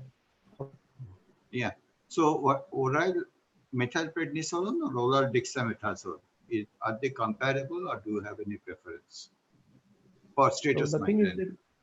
that, for if the thing that patient not having vomiting, so we will prefer this oral preparation. But I personally prefer prednisolone rather than dexamethasone tablet, because prednisolone is that sort of quick acting, and also dexamethasone, it's a long acting drugs, and we more intense about with prednisolone. And also says it. What is the dose and how long?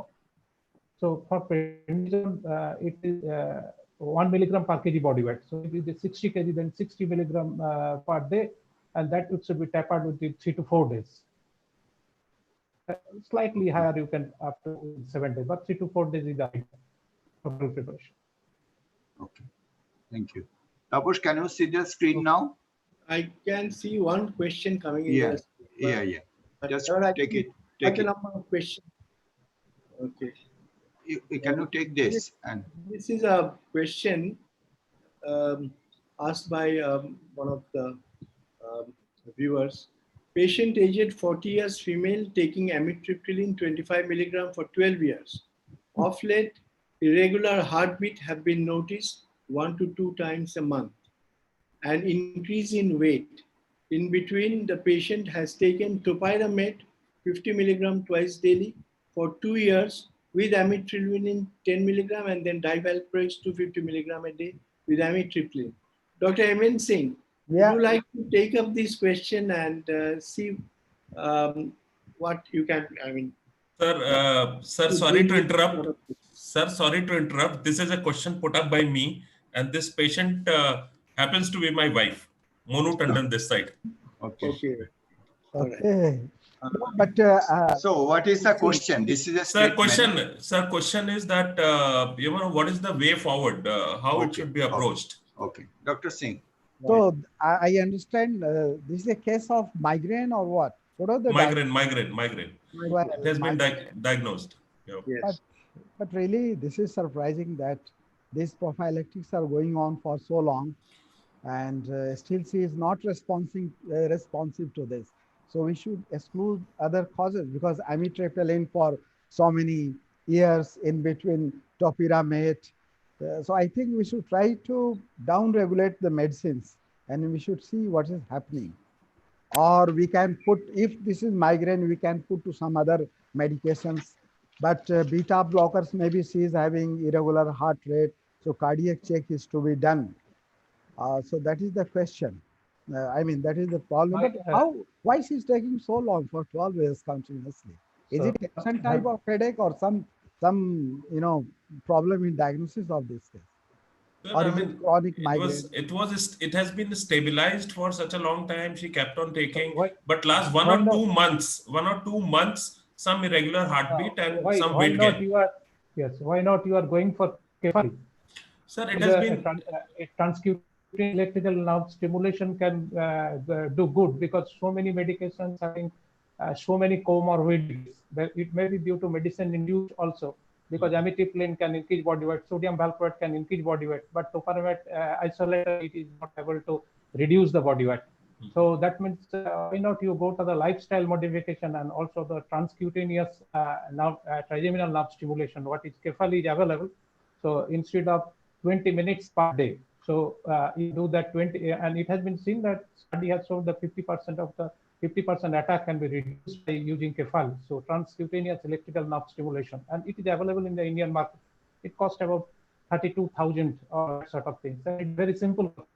So you can go to that one.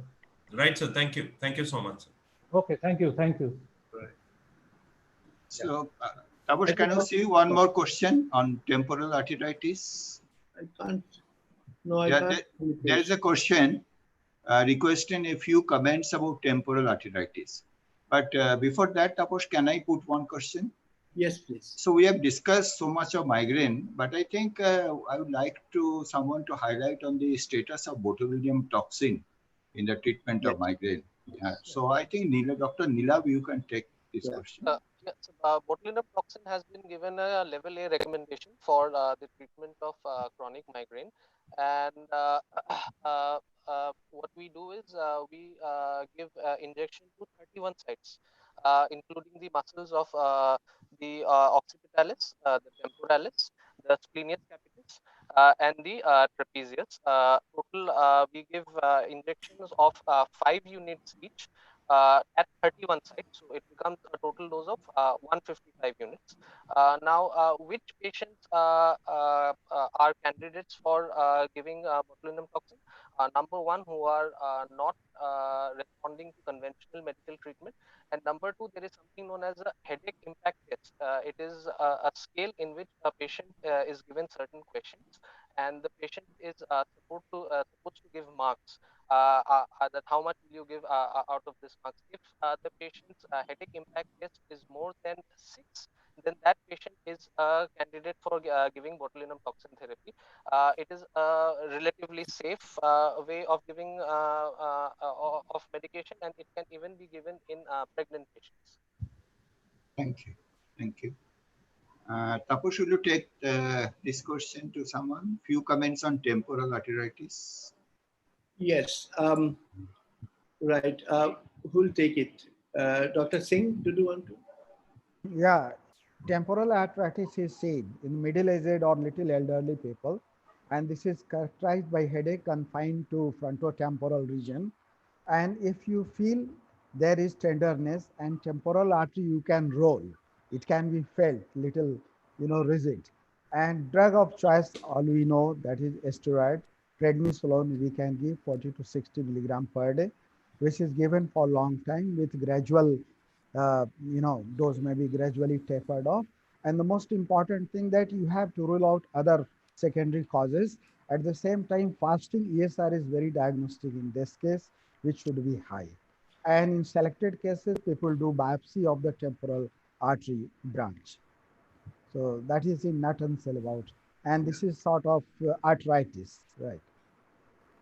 Right. Actually, in Western countries, it was very common. Anybody above the age of 60 who is having headache, continuous persistent headache, and we ruled out all other secondary causes by doing imaging.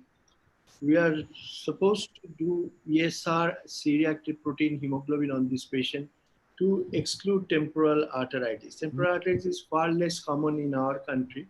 But I think in those who are beyond the age of 60, one should keep this in mind, that temporal arteritis, because this is one of a very serious disease. You have to really identify as early as possible. Otherwise, it can lead to acute ischemic optic neuropathy, and the patient can become blind. Yeah. So the way of doing it, they say do a biopsy immediately, biopsy of the temporal artery, and then you can start with steroid as soon as possible. Because once you start steroid, after 48 hours, the biopsy is. Yeah, I just want to add, upon suspicion of temporal arteritis, we should start a steroid if ESR is high. We may not, we can't wait for biopsy report to come, because this can lead to blindness of the patient. So we have to treat. Of course. So nowadays they say even the biopsy, sometimes the skip lesion happens. So biopsy may also be. So you can do ultrasonography of the artery, and the ultrasonography has some positive to identify temporal arteritis. So steroid is definitely the drug of choice, which has to be given, as you have said. Right. Professor Mukherjee, any other?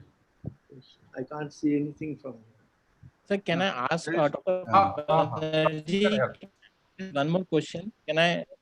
Yes, yes. Please. Dr. Banerjee, can you hear me?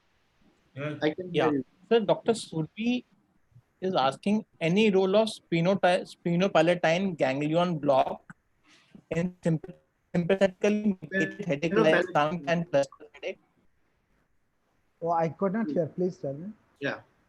Sphenopalatine ganglion block. For? Block. Yeah, sir. In which case? For sympathetically mediated headache, like SUNCT, cluster headache. Yeah. What a sync is. Yeah, I'll tell you. No, I had already talked about lot of blocks and stimulations, right? So this is one method of treating recalcitrant variety of SUNCT or cluster headache, right? Lot of things are to be done on the surgical front also, but these are the last choice.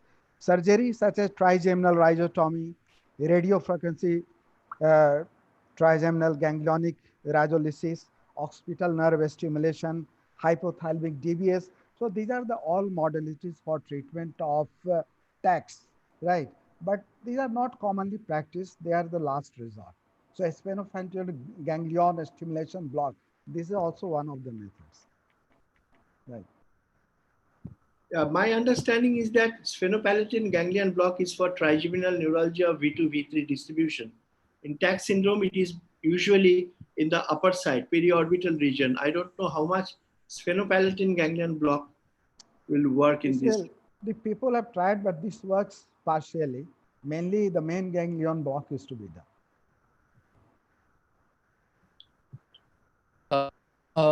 Dr. Arbinder, you asked a question, role of erenumab, galcanezumab in migraine to all panelists. I think that is not been answered. Yeah. I think, Ramesh, can you start? And I will add to this question. Do you think that this is going to replace all the migraine treatment we are practicing and it is going to be the future of migraine treatment? Okay. So which one? The thing is that this galcanezumab and adalimumab. Yes. This is the latest things, and I think AIM that is also can be given in subcutaneous injection that can be given once per month. So as it is a directly it is CGRP antibody, it is against directly against the CGRP antibody. So possibly it will be more effective, and it is US FDA approved. And certainly some of some of the in Calcutta, some of the pharma house is having these medicines.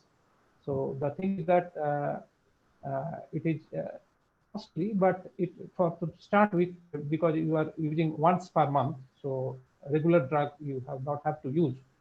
And so the side effect is very much less, only some pain in the site of the lesion and muscle cramp that can occur. So, but I have not used that.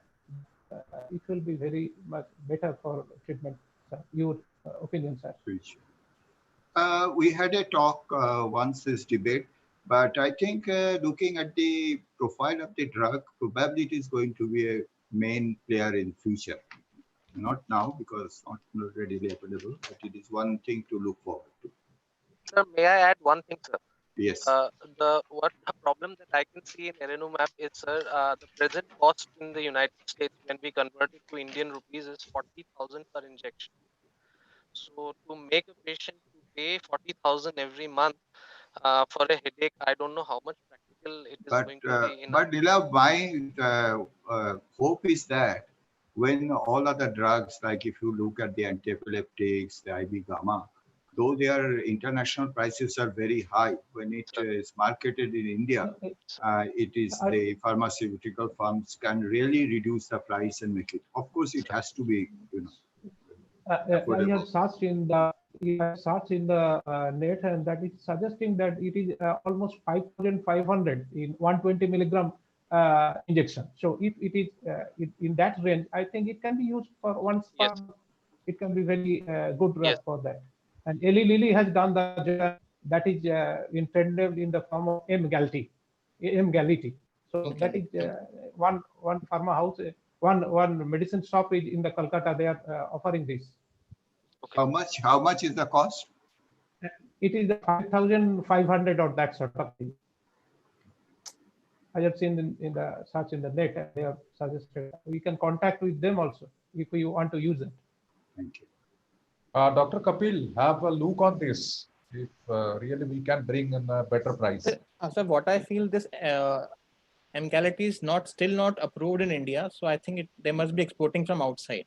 The Yes, time the API will be available, I believe, sir, the price is going to be. No, sir, these are not APIs, these are biosimilars. So you have to make a biosimilar of that. And at the same time, it should be off patent, right, Dr. Yes, Kapil? yes, absolutely. I Sir. think it is still under patent. Under patent. Recently, I have a talk with some pharma house. They are trying to introduce Erinumab. Okay. That is I think all of you know that it is from Novartis. So Rimbo, that is internationally. They are also, I think, within a few months, they are coming with this drug also.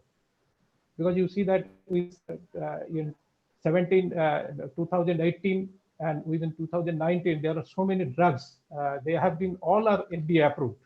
They have done. So they are doing it seriously so that they will come within a few months or within this year. Right. Thank you for this information. Dr. Banerjee, you please take over. Any other question, a relevant question? I can't see any question. So, any question? Can I ask one question, sir? Please. So how long are we supposed to give prophylactic treatment in cluster headache patients? Suppose Cluster. verapamil, because patients are known to develop tachyphylaxis to verapamil. So if a patient who is on cluster headache, how long are we supposed to continue verapamil in these patients? Well, exact duration I have not found, but cluster headache itself, chronic cluster headache, as per definition, it should be there for at least more than a year, right? And you are very lucky if patients respond to the prophylactic agents like verapamil, which you have mentioned. And this is number one prophylactic agent. And as you know, dose is also a little higher, 250 milligram to 960 or 950 milligram per day. And I think we have to continue it for a year or more. But cardiac monitoring and all that should be done in between. Exact duration I have not found, but for treating a headache who lasts itself for years, I think prophylaxis will also go for long time. Thank you, sir. Sir, as it is live on YouTube, there are one question in YouTube also. Some Dr. D. Hajra has putting the question, when choosing the therapy in patient with overlapping features of tension type of headache and migraine type of headache. So can you kindly brief about it? So the thing is that, can I take the question? Yes. So the thing is that this spectrum, sometimes we call it migraine and tension type headache is a spectrum. So migraine increases the chance of tension type and tension type headache increases chance of migraine. So that means if we want to treat these patients, we have to give that medication which can effective in both. And among of the duloxetine and venlafaxine, they are coming in the in that way. They can treat these two things. But sometimes we can have to combine two drugs also. And if we combine the drugs with smaller dose of both two drugs, that can be very much effective. So for migraine, you can choose any anti-migraine preparation, and then you can, among the venlafaxine and duloxetine, you can combine this, or otherwise you can treat with venlafaxine and duloxetine also. Although they are not like the migraine profile, like the first-line drugs, but they can be effective. So it can be combined with other anti-migraine drug also in the low dose. Suppose, what is your opinion, Dr. Banerjee? Yeah, I mean, I generally start somebody who is having some overlapping feature, or you can't really distinguish whether it's a tension type headache or migraine. I start with amitriptyline. I find sometimes, because amitriptyline works in both ways, both in migraine and also in tension headache. Start with amitriptyline, see the response, and then of course various other drugs at the list as you have provided. You can make a choice and see which one the patient responds to. And sometimes the combination works. And here I would like to add, in headache patients who are going on with this headache for a long time, we must keep an eye over the medicine overuse headache also, because they use or abuse analgesics, and headache continues like that. That's an extremely good point, that you have to take a very careful history. If the patient is continuing on analgesics, the only way to stop it is stop all the NSAIDs and all these drugs. Analgesic abuse is the cause of medication overuse headache. to stop those drugs and see whether the headache is coming down. I mean, that's probably one of the most important thing that has to be done. Definitely. So I believe Right. no questions are there. Anybody else? Just, I think there's one more question from Mr. Monu Tandon. He wants to know, so can I ask? Yes. Yeah. So any specific condition in migraine, Yeah. divalproic sodium is the drug of choice? Sorry, just repeat the question. Any specific condition in migraine Yes. where divalproic sodium is the drug of choice? No, migraine divalproic sodium, to my mind, is one of the most effective prophylactic drug that can be used, and generally the result is very good. The downside of it is that many patients develop obesity with divalproic sodium, and normally we have to give this prophylactic drug for a period of 4 to 6 months.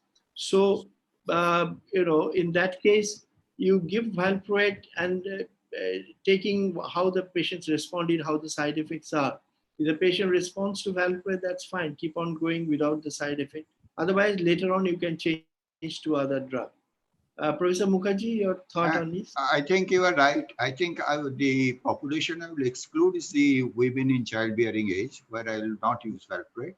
But in children and main migrainiers, and particularly who there is associated mood fluctuations, like valproate is a mood stabilizer. So if there is a patient with migraine with mood fluctuation or bipolar situation, I think valproate is a very good drug. I agree with you. No comment, sir. The thing is that if we combine, there are one condition where the cluster migraine. So cluster headache and migraine both come side by side, and sometimes we cannot differentiate these three. Both can be there. So in that case, divalproate sodium can be a choice, because divalproate sodium is acting over the cluster and it is also acting over the migraine. That can be another condition beside all these bodies. So it can be one of the choice in that case. Yes. Sure. Another thing, as it comes to the point of cluster headache, our panelists, I will try to ask them this question. I find sometimes in chronic cluster headache, there's a repeated cluster headache, I find lithium works very well, and topiramate. I give a combination of lithium with topiramate, and I found good result on it. And I want to ask our panelists and Professor Mukherjee what is their experience on this. I think I have never used lithium, but it is a good drug theoretically. And I will ask Dr. Singh, have you any experience of using lithium? And I don't have experience as such, but as per literature, lithium can be used as prophylactic agent, and here 10 milligram is to be used, right? And when you are 10 milligram per day, it has to be in high dose, that is 600 to 1200 milligram per day. And when you are using lithium, the serum level is to be done, right? And they can also develop hypothyroidism. So all these things have to be taken care of. I generally give 200 milligram of lithium, 200 or 300 milligram of lithium. And with topiramate, I found good result in quite a few of my patients. So I don't give only lithium, I combine with topiramate. Topiramate is another drug which is given in cluster headache prophylaxis. Right. But I think Cephalid device is available, and I think we should give it a try. Cephalid device works very well, and it is a non-invasive procedure. I mean, it doesn't have the side effect to it, as with medication, and can be given in chronic headache disorders. There's one question I will ask to all the panelists. There's a peculiar type of headache which comes in the elderly called hypnic headache that wakes them up at the middle of the night with a very severe headache. Doesn't have the other features of TAC syndrome, but it's just a severe headache which comes. I'm sure all of you have encountered these patients, and they do very well with lithium. What do you think, Dr. Evan Singh? Yeah, I tell you, this is a special type of headache seen in elderly patients. And usually this headache happens during sleep, 2 a.m. to 4 a.m. That's very characteristic. after 2 to 3 hours of sleep. And this most of the time happens in REM sleep. And Right. it says that as far as treatment, and I can tell you this headache can last up to 48 hours, few hours to 48 hours in elderly patients. And some people use caffeine before they go to bed, some coffee or something like that. And they also respond to endomethacin. And Yes. lithium, I don't know whether lithium will work in such cases or not, but caffeine before bedtime, endomethacin or other medications may be used. Right. Right. Then indomethacin is another thing we should try in various headache disorders. Transient headache like stabbing headache is one such area, hemicrania continua, where you think sometimes there are small, very unusual headaches like lamellar headache, Yeah. a small thumb-like projection. Those are the areas where indomethacin. So if you find a primary headache disorder not responding to usual anti-migraine prophylaxis, give a shot of indomethacin. It can be one of those variants, which is the indomethacin responsive headache, and where it works. Yeah, Dr. Banerjee, as far as nummular headache is concerned, this is also known as Cohen headache. And the headache is very circumscribed and very limited to the scalp, maybe 1 to 6 centimeters square. And here drug of choice mostly is amitriptyline. This responds to amitriptyline very well, but indomethacin can be tried. This is also primary type of headache disorder. Stabbing headache, primary stabbing headache in Yeah. the And nummular headache, yes. Nummular headache. primary stabbing headache. I had a couple of patients, a primary stabbing headache, not responding to anything, where indomethacin was the only drug. We have to give at 50 Yeah, it responds. 5 milligram, and that was the only drug that relieved them. So indomethacin can be a drug which can be used as a trial to see that it is something else. It's a indomethacin responsive headache disorders. Yes, yes. Really like hemicrania continua. Yeah. Looks like it's a tension type headache, but totally unilateral.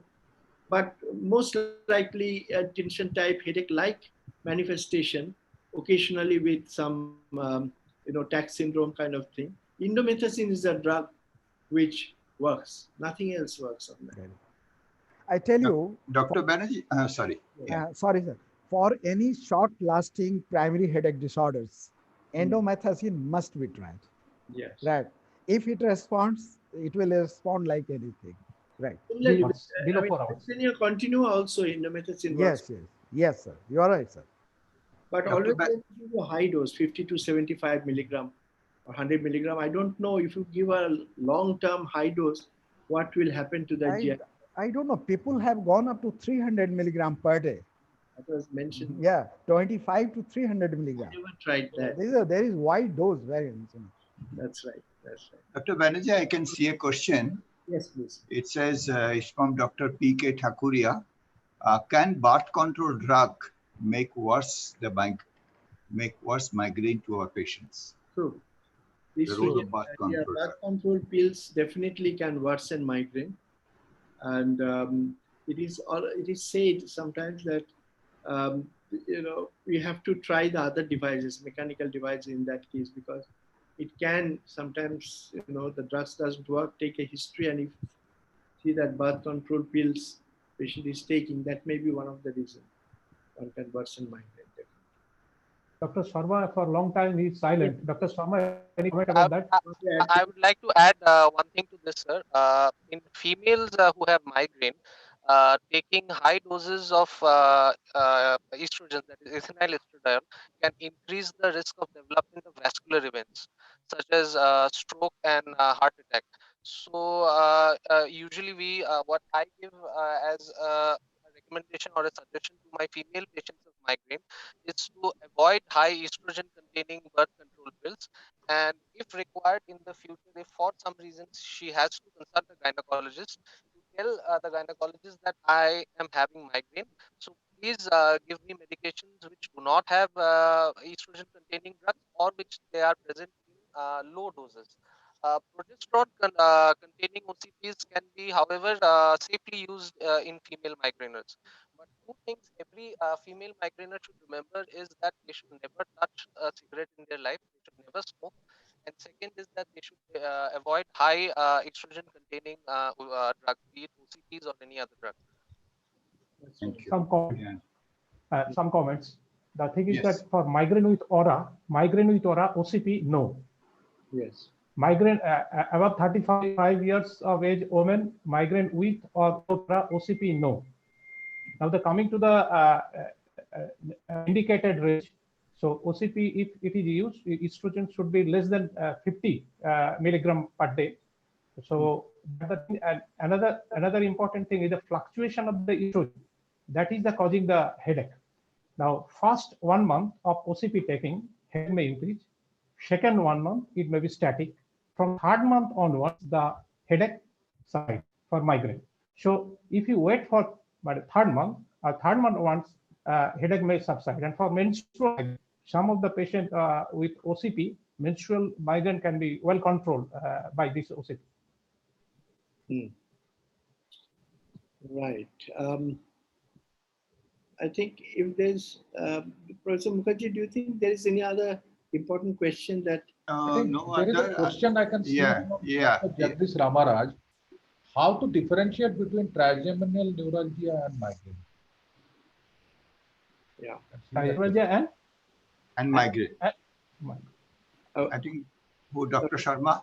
Dr. Sharma? The more important question would be how to differentiate between trigeminal neuralgia and Samsuna, because these are headaches that have of a similar nature, that they are of stabbing type. They have they are very painful in nature. They are short lasting. For example, by definition, migraine lasts for at least 4 hours to 72 hours, and in children, maybe sometimes it can be between 2 to 4 hours. But the more relevant thing will be to differentiate from trigeminal neuralgia from Samsuna. There are certain points. The most important point is the refractory period. That is, in patients with trigeminal neuralgia, they have a refractory period. Means once they have an attack of headache, there will be a pause. There will be a certain gap in which the patient will not have the headache, because during that time the trigeminal nerve is in the refractory period. However, a refractory period is generally not seen in Samsuna patients. The distribution of pain in trigeminal neuralgia is along the second or third division more commonly, whereas in Samsuna it is usually along the first division. And obvious is the autonomic signs, that is lacrimation, tearing, nasal congestion, conjunctival injection, heaviness of the ear, and facial sweating. That is usually seen in Samsuna and not found in trigeminal neuralgia. However, sometimes there can be both in combination, what is known as the tic-tac syndrome, where we have some features of trigeminal neuralgia, and the other times we have the tax manifestation. And the combination of lamotrigine can be treated both. Yes, so lamotrigine. lamotrigine is effective in both, so Yeah, it is a very useful drug. Thank you. I think, Professor Mukherjee, if nothing very relevant question is there, I think would you like to wrap up? Yeah. So I request with us our Vice President, Mr. Gautam Chakraborty is there. I request Mr. Chakraborty for the vote of thanks. Yeah, thank you very much, Sushanto. First of all, I'd like to thank Dr. Arvind Mukherjee for chairing the session. Again, you have given us time, sir. And thanks a lot to Dr. Tapas Kumar Banerjee for moderating the entire session nicely. And obviously, the speech given by Dr. M.N. Singh, Dr. Nilav Sharma, and of course, Dr. Ramesh Bhattacharya for this entire panel discussion. And what I found that the panel discussion is more interesting than probably a single topic, which I found personally. It's a nice concept into this. Thank you. Thanks a lot for all the viewers and all the doctors who have joined for this session. And till next session, stay safe, be careful, take care of your family. Thanks a lot. Thank you so much. Thank you. Thank you, everybody. 150 viewers are there. 150 viewers are there in webinar, and there are more than 30 viewers are there in YouTube. Oh, lovely. So YouTube is a new concept. Yeah, So, and it is recorded. actually, YouTube is very easy. Just click and you are there. So virus has some good effect. This COVID. Thank you very much. Thank you, everybody. Thank you. Good night. Good night. Thank you, sir. Good night. Thank you. Good night. Bye bye. শেষ নেন্দু আমি and করছি।